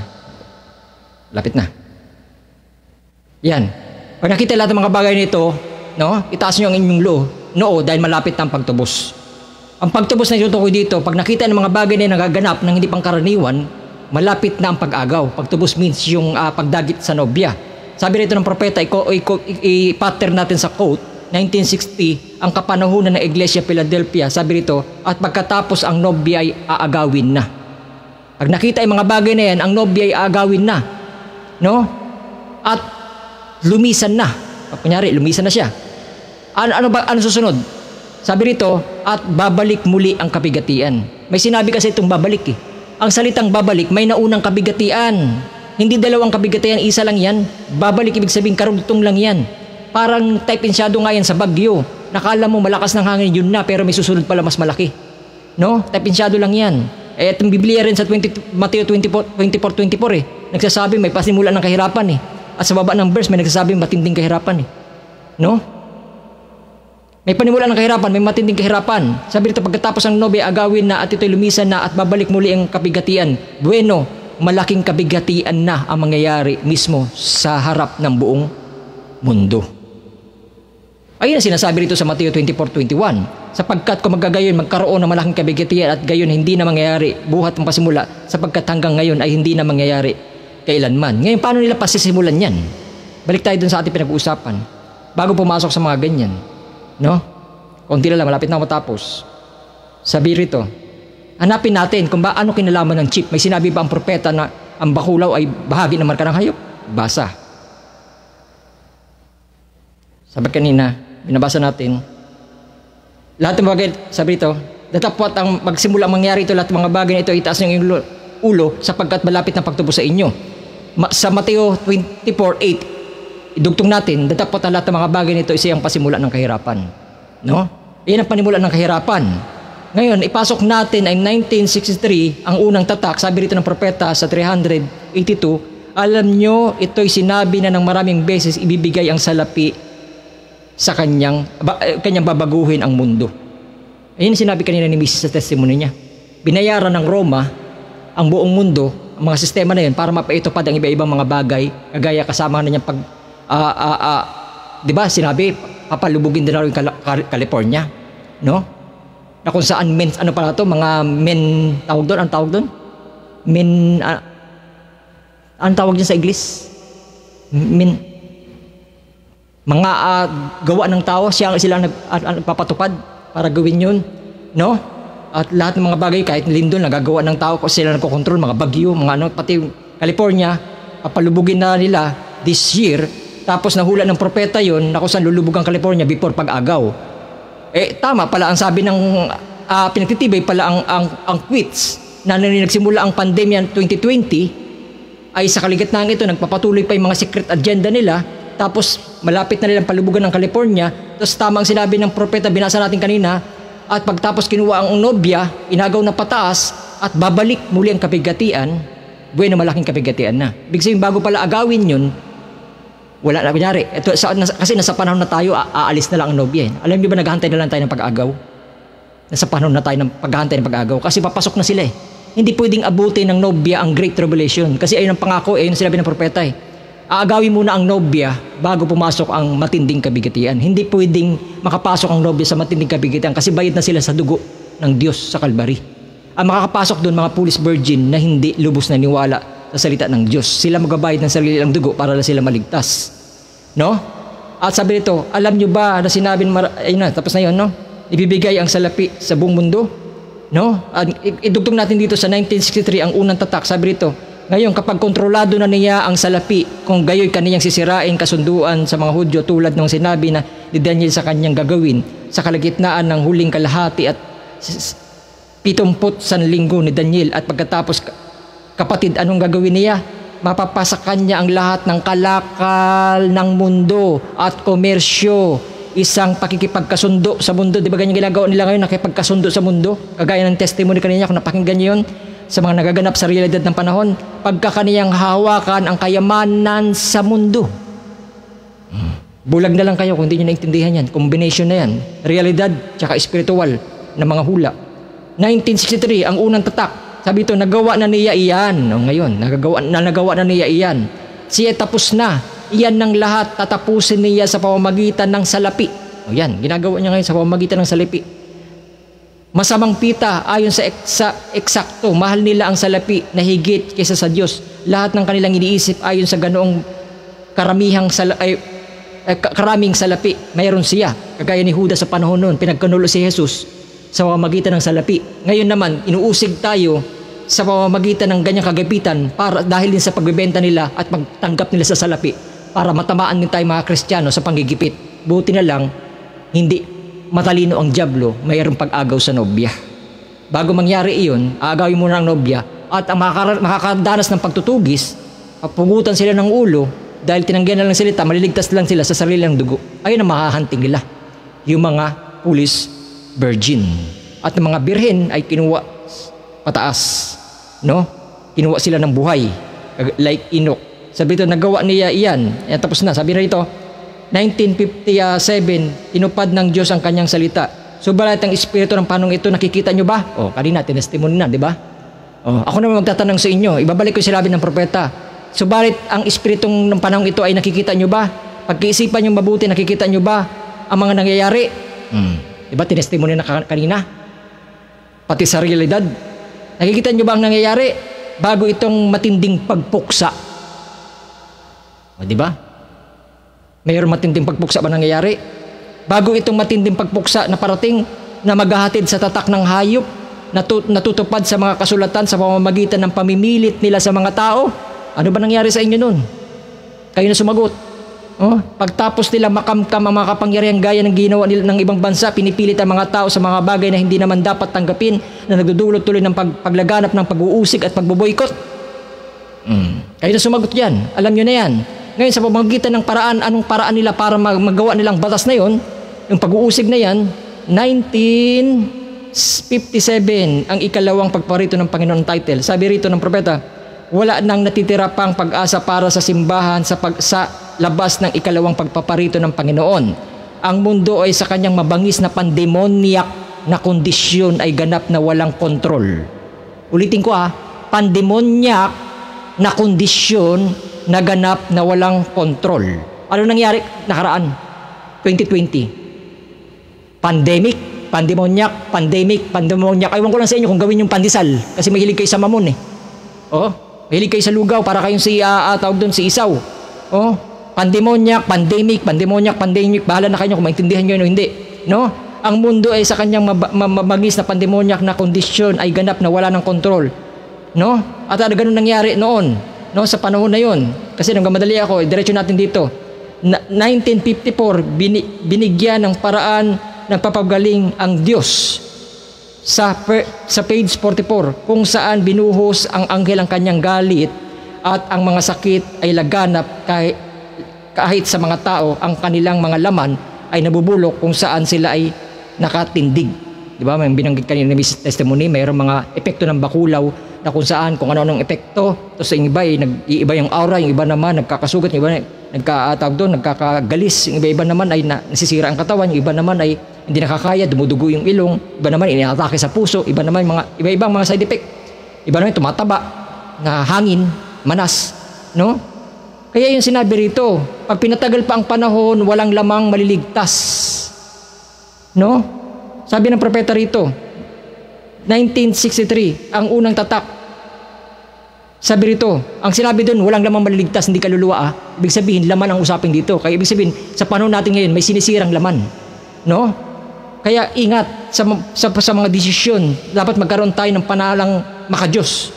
No? Sabi rito, makinig, alam nyo bang hinulaan ng Biblia na sa mga huling araw ay sila ay magiging pakikitigma sa merkrobyo?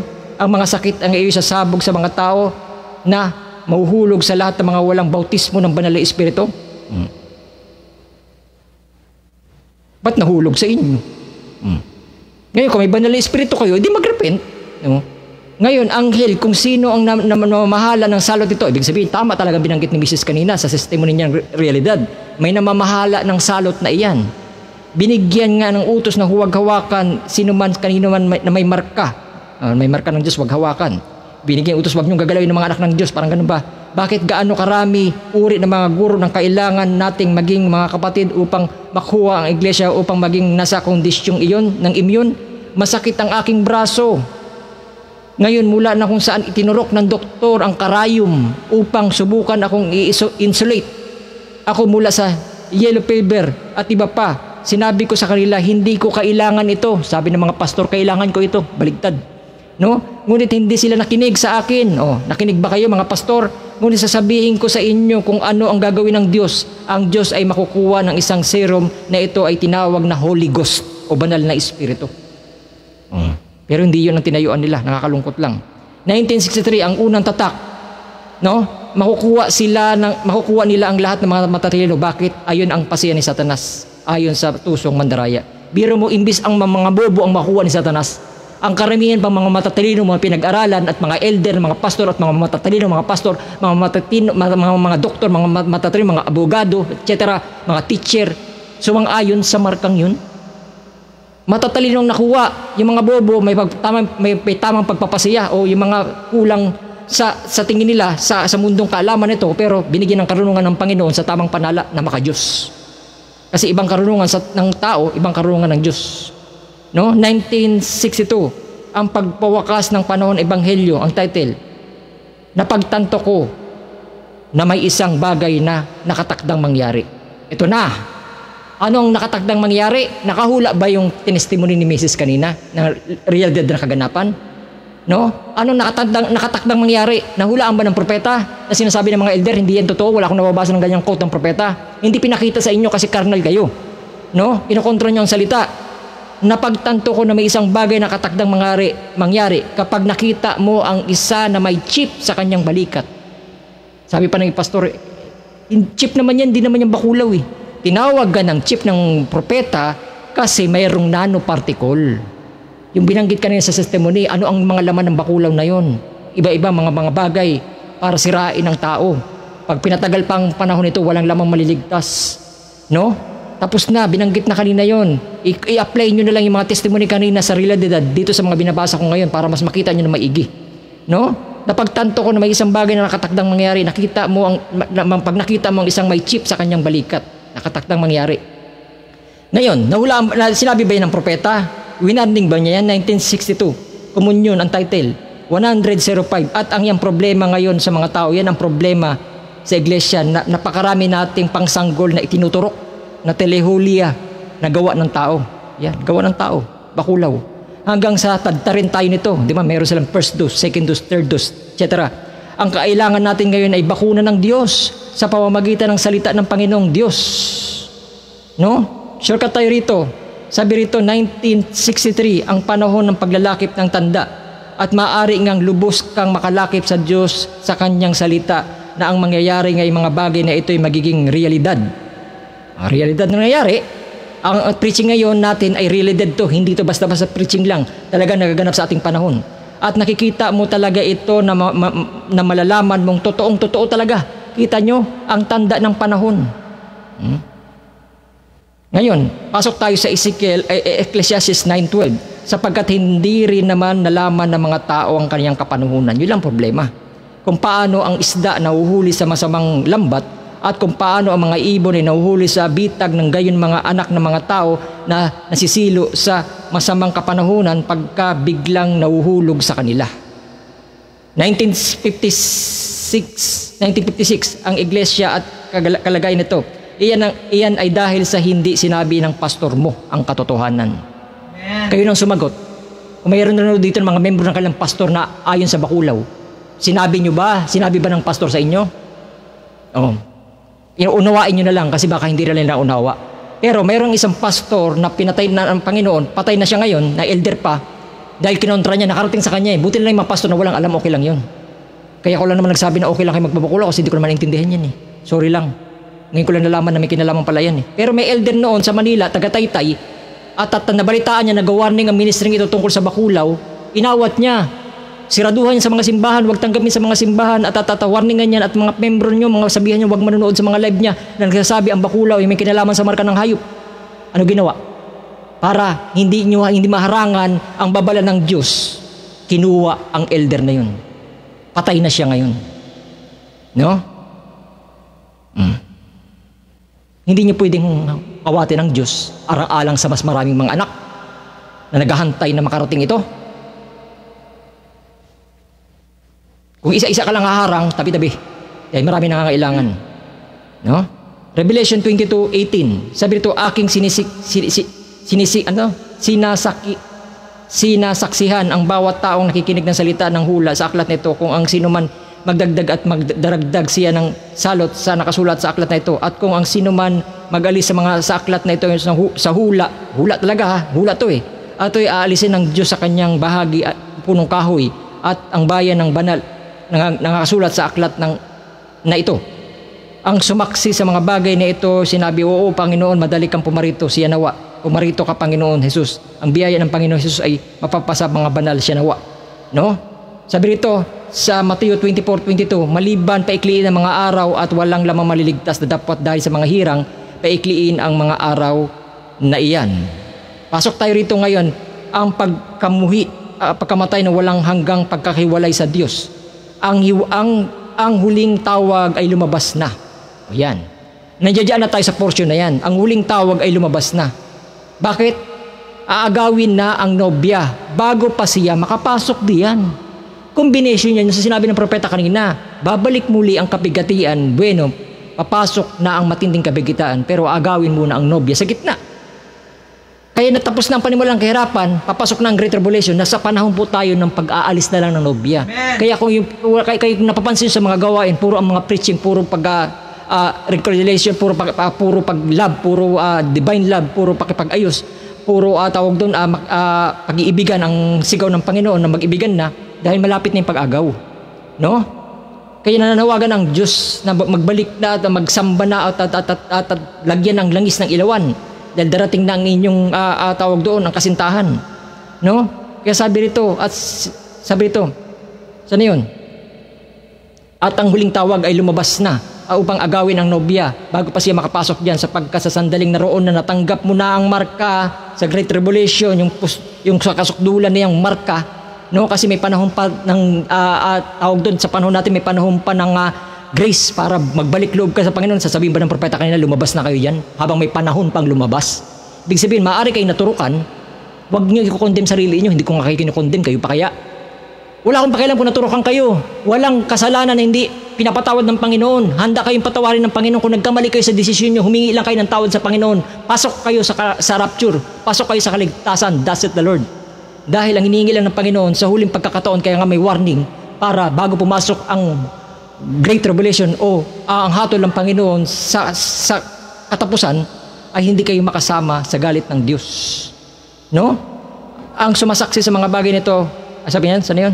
Sa huling araw, sabi ito, at ang huling tawag ay lumabas na upang agawin ng nobya at siya makapasok diyan, sapagkat sa sandaling naroon na natanggap mo na ang marka ng hayop, nahatulan na hindi na siya makakalabas rito. Ayan dahilan, sabi, lumabas na kayo sa kanila, bayan ko, bago pa ito makapasok sa kanila. Kita nyo, lumabas na kayo sa kanila, humiwalay na kayo. Pag sinabi kasing lumabas na kayo sa kanila, nakapasok na kayo.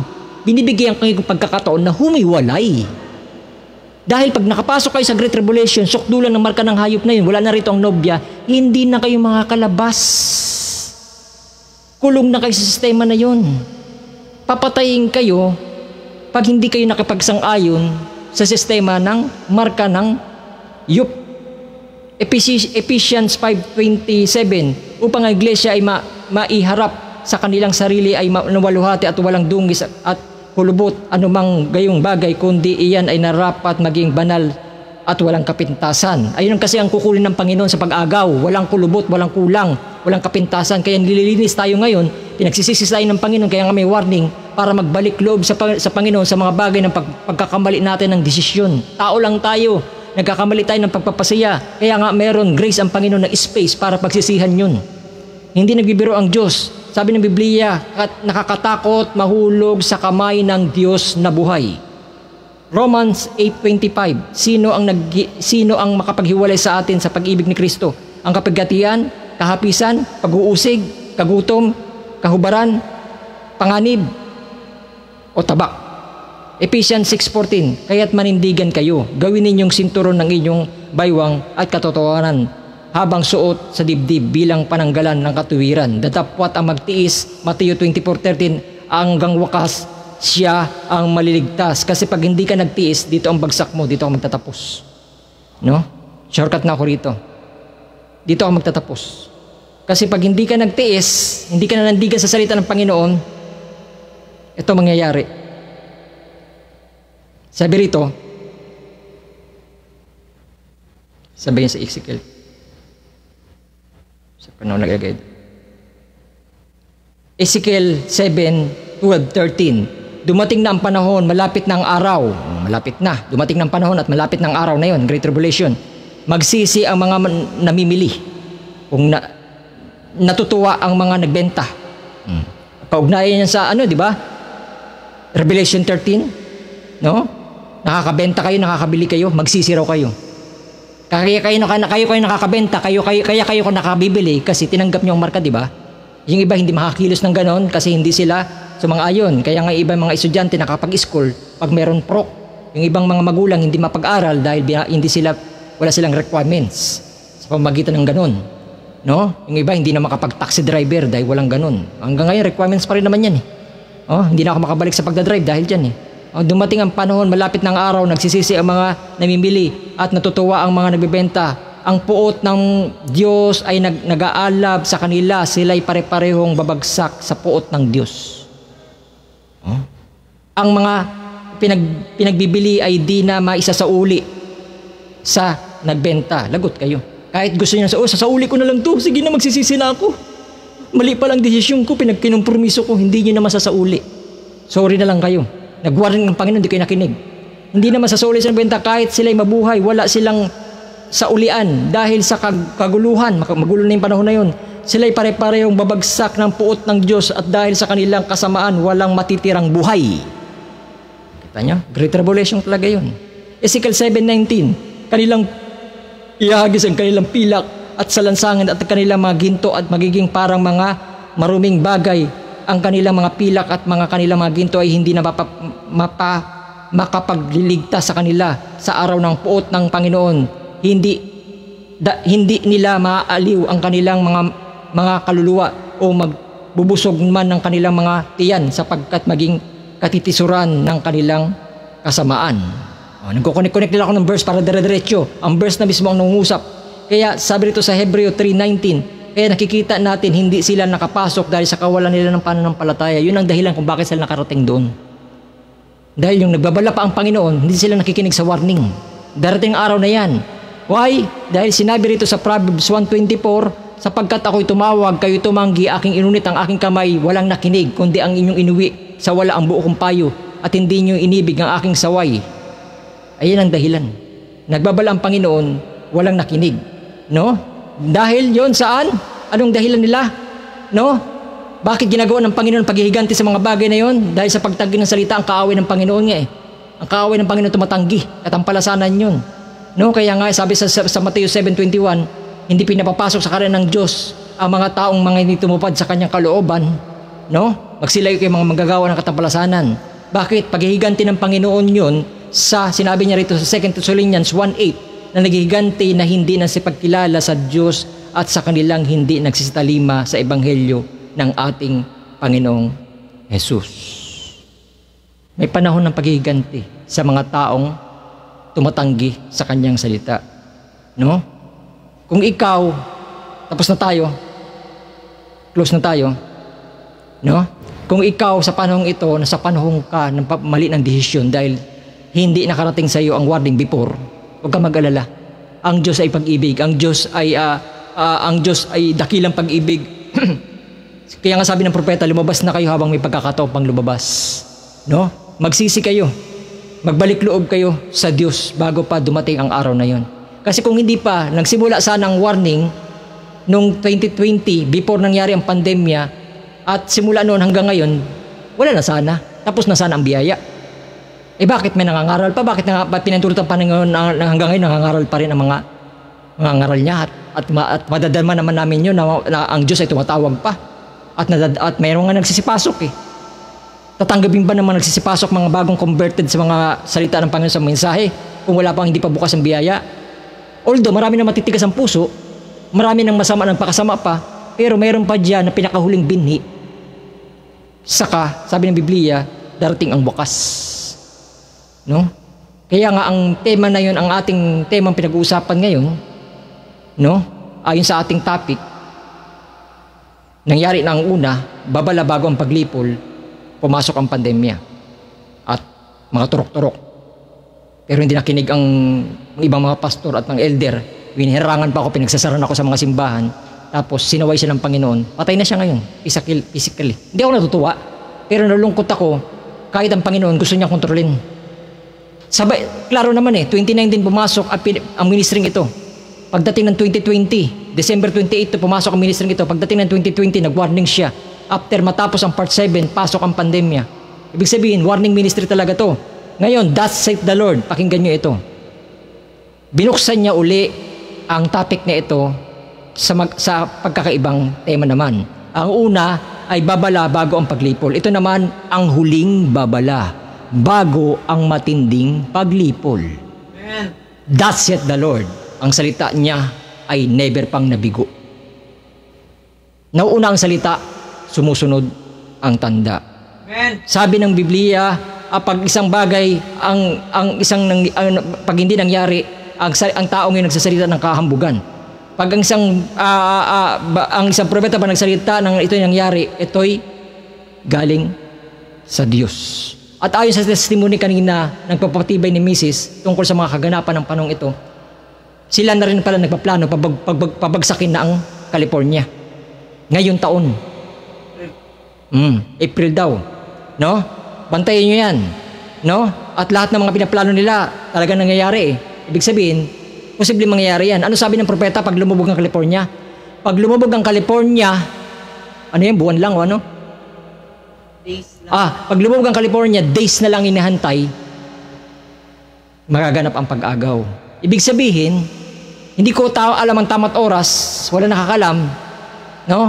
Kahit mga anghel, pero ang mga tanda nagpapakita ayon sa mga tanda ng panahon. Sabi rin naman ng Biblia, magiging saksi kayo eh. Hindi nyo tamang alam ang tasak ng oras at araw, pero magiging saksi kayo ng panahon. Sabi sa Isaias, kayo aking maging saksi. No? Masasaksihan yung mga araw na yun, matawag doon, papadama sa inyo ng Panginoon na ganun ang sasabihin ba ng Biblia, pag nakita nyo mga bagay nito, malapit ng pagtubo sa inyo. Ibig sabihin, magiging saksi kayo, may makikita kayo. Yung iba, wala makita. Yan ang problema, bulag na taga-akay, tapos napiprit sa pulpito. Kawawa naman mga membro. No?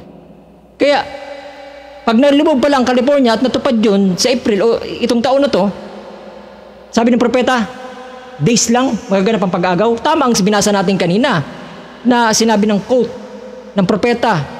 No? Binasa ko na kanina, hindi ko na ulitin. Nasabi doon, aagawin na ang nobya pataas at babalik muli ang kabigatian. Bueno, matinding kabigatian na ang mangyayari sa buong mundo. Kagaya yung binasa ko na kanina. No? Malinaw. Nangyari ang panimulang kahirapan, bago dumating ang matinding kahirapan o Great Tribulation, nasa kaligitnaan ng ito, nandito na tayo sa panahon. Kaya kayo, wag na kayo maglalaro sa inyong paglilingkod, Sister Bichi, Brother Gino, maaari kahit babae ka, ano man sabihin mo siya, payuhan mo siya, pwede ka naman sa kanya alalayan siya, sabihin niya, huwag ka na maglalaro, nakilala mo na ang mensahe, magbibiro-biro ka pa. At alam mo naman, wala naman nakasulat sa Biblia ng babae pinapatulad ng makaral, at wala naman nakasulat, alam mo naman nakasulat sa Biblia ang tawag ng mga bagay na yun hindi kalooban ng Panginoon. Yung mga iba pang kanyang pagkalihis sa mga kanyang paniniwala. No? At kahit ilang beses pa niya i-reject ang propeta, dahil nga dyan, nalaman natin ang mga panahong itong kinakabuhay natin dahil sa propeta na pinadala 1963, pagbukas ng selyo, ng katuparan ng Revelation 10:7, na bubuksan ng hiwaga sa ating panahon. Kasama yun sa pagbubukas. Yung pinagbabaksan natin kanina, puro tatak yun. Sabi na, puro tatak yun. Mga selyo yung pinagbubuksan natin kanina. Halimbawa, at 1963, binasa natin kanina, ang unang tatak, mga ganun. Mga tatak yun, ng mga selyo yung mga binuksan sa ating panahon. No? Sa pamamagitan ng propeta, ang salita ng Diyos ay dumating sa kanya katuparan ng Revelation 10:7, Amos 3:7 at Malakias 4:4 at Luke sa pagdating ng anak ng tao. No? Anak ng tao means yung salita, no, na dumating sa atin. No? Kung paano sa araw ni Noe, sa kaarawan ni Lot, ay ganun din sa kaarawan ng anak ng tao ay mahayag. Ano yung mayroon sa kaarawan ng tao ay mahayag? Salita. May binuksan na selyo. Hindi lang binantayan ng mga denominasyon. Kaya nga, pag sinasabi naman sa kanila, tinatanggihan ng salita, ay, dito na ako pinanganak sa Katoliko, dito na ako mamatay. Ay, dito na ako pinanganak sa Batista, dito na ako mamatay. Ay, dito na ako pinanganak sa Pentecostal, dito na ako mamatay. Lahat tayo, isang galing tayo, magkakapatid tayo kay Kristo sa Calvary. Walang relihiyon doon, walang mga bagay doon. Ang sabi ng Panginoon, sampalatayanan mo ako ang daan at katotohanan sa purong salita ng Diyos. Kung ano sinasabi ng salita, walang dagdag at bawas. Magkakapatid tayo sa Panginoon. Bumalik lang sa original na salita. Wala tayong grupo-grupo, mahal natin ang lahat. Catholic man yan, Baptist, Methodist na yan. Kung sila'y magpasakop sa purong salita ng Panginoon, tanggalin ang mga sistema, tanggalin mga dagdag bawas, tayo magkakapatid sa Panginoon. Walang discrimination dito. No? Gawa lang ng tao ang mga grupo-grupo, gawa lang ng tao ang mga sistema ng mga tao, ang mga kanya-kanya mga relihiyon at mga kanya-kanya mga sistema at mga grupo-grupo kahit dito sa anti-message. Pero kung ikaw may pag-ibig at may pag-ibig lalo na sa salita ng Diyos, mawawasak yan kagaya ng preaching kanina ng pastor. No? Dahil babaguhin ng aura ng iyong revival sa Diyos ang mga kaalit sa labas at mga hindi pagkakasundo. No? Ayun na ang rapturing faith. Ngayon, kung dumarating ang rapturing faith sa inyo, umasa na kayo may rapture kayong darating. Marami naghahantay ngayon sa rapture, pero hindi sila interesado sa rapturing faith. Sabi ng propeta, paano ka makakarating sa pag-agaw na darating? Kung sa pagpaagaw ng pagpapagaling sa iyong pagpapagaling sa Espiritu, hindi ka nagpapaagaw. No, hindi ka nagpapagaling. No? Kailangan tayo magpagaling sa Espiritu o ayun na kasi ang rapturing faith, yung magaling ka, yung wala kang sakit sa espiritual. Hindi mangangalunya sa espiritu. Ayun naman kinukuha. Sabi ng binasa natin kanina, walang spot of wrinkle. Walang bahid na karumihan, kundi maputing damit ang kinukuha ng Diyos sa kasalan. No? At kinukuha niya sa pag-agaw. Kasi pag kinuha niya yun, ibubukod niya, sabi ng propeta, ang tawag sa kabilang ilog, no? Ay, papasok ang Great Tribulation, no? At yung may iwan doon, yung mga tumanggi sa salita, dahil nalaman nila, katotohanan pala yung mga warning sa kanila pero hindi nila pinakinggan, sila magiging saksi. Maglilingkod na sila ng tapat sa Diyos pero huli lang lahat, may pagkakataon para naman sila maligtas pero pupugutan sila ng ulo sa kanilang sariling dugo para lang sila maligtas. Ligtas pa rin naman sila. Foolish virgin nga lang sa sarili nilang dugo. Meron naman inoper ng Panginoon na dugo na sa Kalbari. Paniwalaan mo lang kanyang salita. Sampalatayan mo lang buong puso mo. Pag dumating ang pag-aagaw, panggigipit at mga sa sanlibutan ito, kagaya nangyayari ngayon. Pag matindi na ang kagipitan, itatakas ka ng Diyos. Hindi pwedeng pumasok ang nobya, sabi ng propeta, sa matinding kabigatian dahil bayad na sila sa dugo ng Kalbari. Kaya hindi sumampalataya sa purong salita, ang tawag doon, mga foolish virgin. Yung mga inagaw, ang tawag doon, mga hirang. Yung mga naiwan, tinawag lang sila, pero hindi sila hirang. Maraming mga tinawag, konti lang ang mga hirang. Anong gusto nyo? Sumama lang sa Red Sea, patawid? Pagdating doon sa Promised Land, dalawa lang ang nakatawid? Hindi pa rin mawawala ang 1 million, nariyan pa rin yan. Kaya kung ako sa inyo, kung kayo talagang may tamang pagsamba sa Espiritu katotohanan at pagpapakatotoo sa labas-pasok nyo sa simbahan, piliin nyo na makasama kayo sa 1 na milyon. Kasi mawawalang kabuluhan lang pagpaparoon nyo sa simbahan labas-pasok kung hindi kayo matunay ng mga mananamba sa Espiritu katotohanan. Ang mga tunay mananamba sa Espiritu katotohanan, hindi nagbabawas, hindi nagdagdag ng kanyang salita. Kung ano sinabi ng salita, tatanggapin niya dahil sinabi ng salita. Hindi yung sinabi ng pastor mo. Kung gusto mo maging manok, manok ka. No? Dapat kung ano sinabi ng salita, ayun ang dapat ating paniwalaan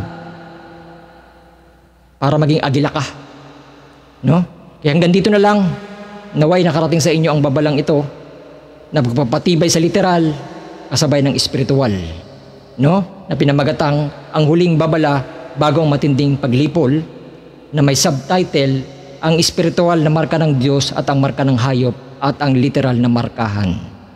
Klaro na, pinaunawa na sa inyo na mayroon palang marka ng Diyos at mayroon palang marka ng hayop spiritually at mayroon palang literal na markahan ayon sa sinabi ng propeta. May resibo tayo. Pag tinanggihan nyo yun, dahil maaari sa pride nyo, dahil bakulado na kayo, pipilitin yung baluktutin ang salita. Diyan masusubok ngayon kayo kung totoo kayo mananampalataya. Ngayon, kung mayroon kayong makababaan sa salita ng Diyos, ay tawag doon, hindi naman kayo makakatakas eh. Kahit na magkunwari kayong banal doon at pag sumusunod kunyari sa Panginoon pero mayroon kayong nilampasan, nakarating sa inyong tenga, lagot kayo. Babalikan pa rin kayo ng Diyos yun sa araw na yun. Hoy, dumating sa inyong salita na yun, tapos hindi nyo pinakinggan. Nakalista na yun sa langit. Hindi kayo makakatakas sa mata ng Panginoon kung narinig nyo na, tapos tinanggihan nyo pa. Buti sana kung walang resibo. No? Kaya, nawa, naging warning to. Sabi nga ng propeta kanina, lumabas na kayo habang may pagkakataong lumabas. Grasya to. Hindi to para makasakit sa inyo. Hindi to para personalin kayo. Mahal kayo ng Diyos, mahal ko rin kayo. Gusto ko lang kayong abutin itong totoong pag-ibig. Nagmamalasakit ng totoo. Meron din nag-ibig-ibigan lang, mahalin lang membro pero hindi nagsasabi ng katotohanan. Hipokritong pagmamahal yan. Dapat sabihin mong katotohanan. Ngayon dahil sa pagmamahal ko, marami nagagalit sa akin, hindi alam, mahal na mahal ko sila. Dahil nasasaktan sila sa katotohanan, tumatakas sila. Sa kanila yun. Pero hindi nagbago ang pag-ibig ko sa kanila, sila ang lumayo sa salita. Di ba ganun ang Diyos? Mahal ko niligtas ko ang buong salibutan, pero hindi naman naligtas ang marami. Kunti lang pumili sa akin. Pero mahal ko sila. Problema na nila yun. Free will na nila yun. Pero binigay ko ang kaligtasan sa buong salitan. Pero sa bagay, kilala ko ang sariling akin. O ngayon, kayo na rin magpatunay sa bunga nyo kung kayo ang sariling kanya. Tutugon kayo sa salita. Papasok kayo sa sinabi ng verse, ang sa Diyos ay makikinig sa Diyos. Ang hindi sa Diyos ay hindi makikinig. Hanggang doon lang ako. Kaya tayo manalangin sa ating pagtatapos. Maraming salamat, Panginoon, sa pagkakataong ito na bitawan namin at ako'y gumawa ng aking kalooban na matagal niyo itong gustong sabihin, Panginoon Ama. At kayo naman bahala mag-protection sa amin sa mga bagay nito dahil masila ng mga bagay nito. Pero ang mga anak nyo at ang nobya ni Kristo kagaya ni David, walang kinakatakutan kay Goliath dahil kayo ang nagpo-protection sa Panginoon. Kung may mga unbeliever nga, Panginoon, na walang tawag doon na hindi nakakarinig walang unawa sa mensahe at may lakas silang loob na sabihin ang katotohanan dahil sa pag-ibig sa mga tao, paano pa kaya kami nakakilala sa katotohanan at tatago namin ito at hayaan namin makatitigan ng mga tao mapahamak? Lord, hindi po kayo ganun, no? Kaya sabi, huwag kayo matakot, ang nag-iingat sa kanyang sarili lalo mawawalan ito, no? At ang nag-atawag doon at nag-iingat lalong iingatan iyon, no? Kaya binabalik sa inyong protection, Panginoon, at ayun sinabi nyo, no? Huwag kayo matakot, no? Ako ang protection nyo, ako inyong tawag doon, at walang mabuhal man ang kabila, mabuhal man ang kanan, no? At walang makakagalaw sa inyo, Panginoon, gaya ng sabi nyo ng inyong salita. Walang makakagalaw sa aming Panginoon Ama. Lord God, at sabi nyo, Panginoon Ama, no? At inyong mga salita, Panginoon Ama, Lord God, at manatili lamang kami sa inyong salita, Panginoon, hindi mo kayo pababayaan hanggang wakas, Panginoon Ama, Lord God. At ng salitang ito naway nakarating dahil mahal namin ang bawat isa, no? Ganun po ang mga inyong mga lingkod, laging sakripisyo, alang-alang sa iba, Panginoon, na mabinibigay ang aming Panginoon, ang mga bagay na ito para makarating sa kanila ang warning ito, Panginoon Ama, dahil sa pagmamahal namin sa bawat isa, Panginoon Ama, totoong pag-ibig, Panginoon Ama, na pinaparating namin ang mga bagay na ito bago pa mahuli ang lahat, Panginoon Ama. Lord God, maraming salamat, Panginoon, kayo na bahala sa kanila magbukas ng unawang ito at nakarating na sa kanila, nasa kanilang free will na lang kung ito ipapakinggan nila o hindi, at nasa kanilang pagpapasaya ayon sa kanilang uri ng sa loob, binhi or wala, Panginoon Ama. Kaya kayo nakakalam, kilala nyo ang inyong tupa at kilala ng tupa ang inyong tinig, Panginoon Ama. At anumang kahilingan sa bawat ito ay karamdaman, espiritual, material, ayon sa kanilang pananampalataya, kanilang tinanggap at ang mga kailangan, mga bagay na hindi ko nabanggit, batid niyo ito sa inyong mga tenga at mata, at ang mga bagay ito iniling ko at dinadalangin sa dakila lamang pangalan ng Panginoong Kristo Jesus. Amen at amen. To God be the glory, mauwi ang kapurihan ng Panginoon. Pasasalamat sa gabing ito. Maraming salamat at mauwi ang kapurihan sa Panginoon.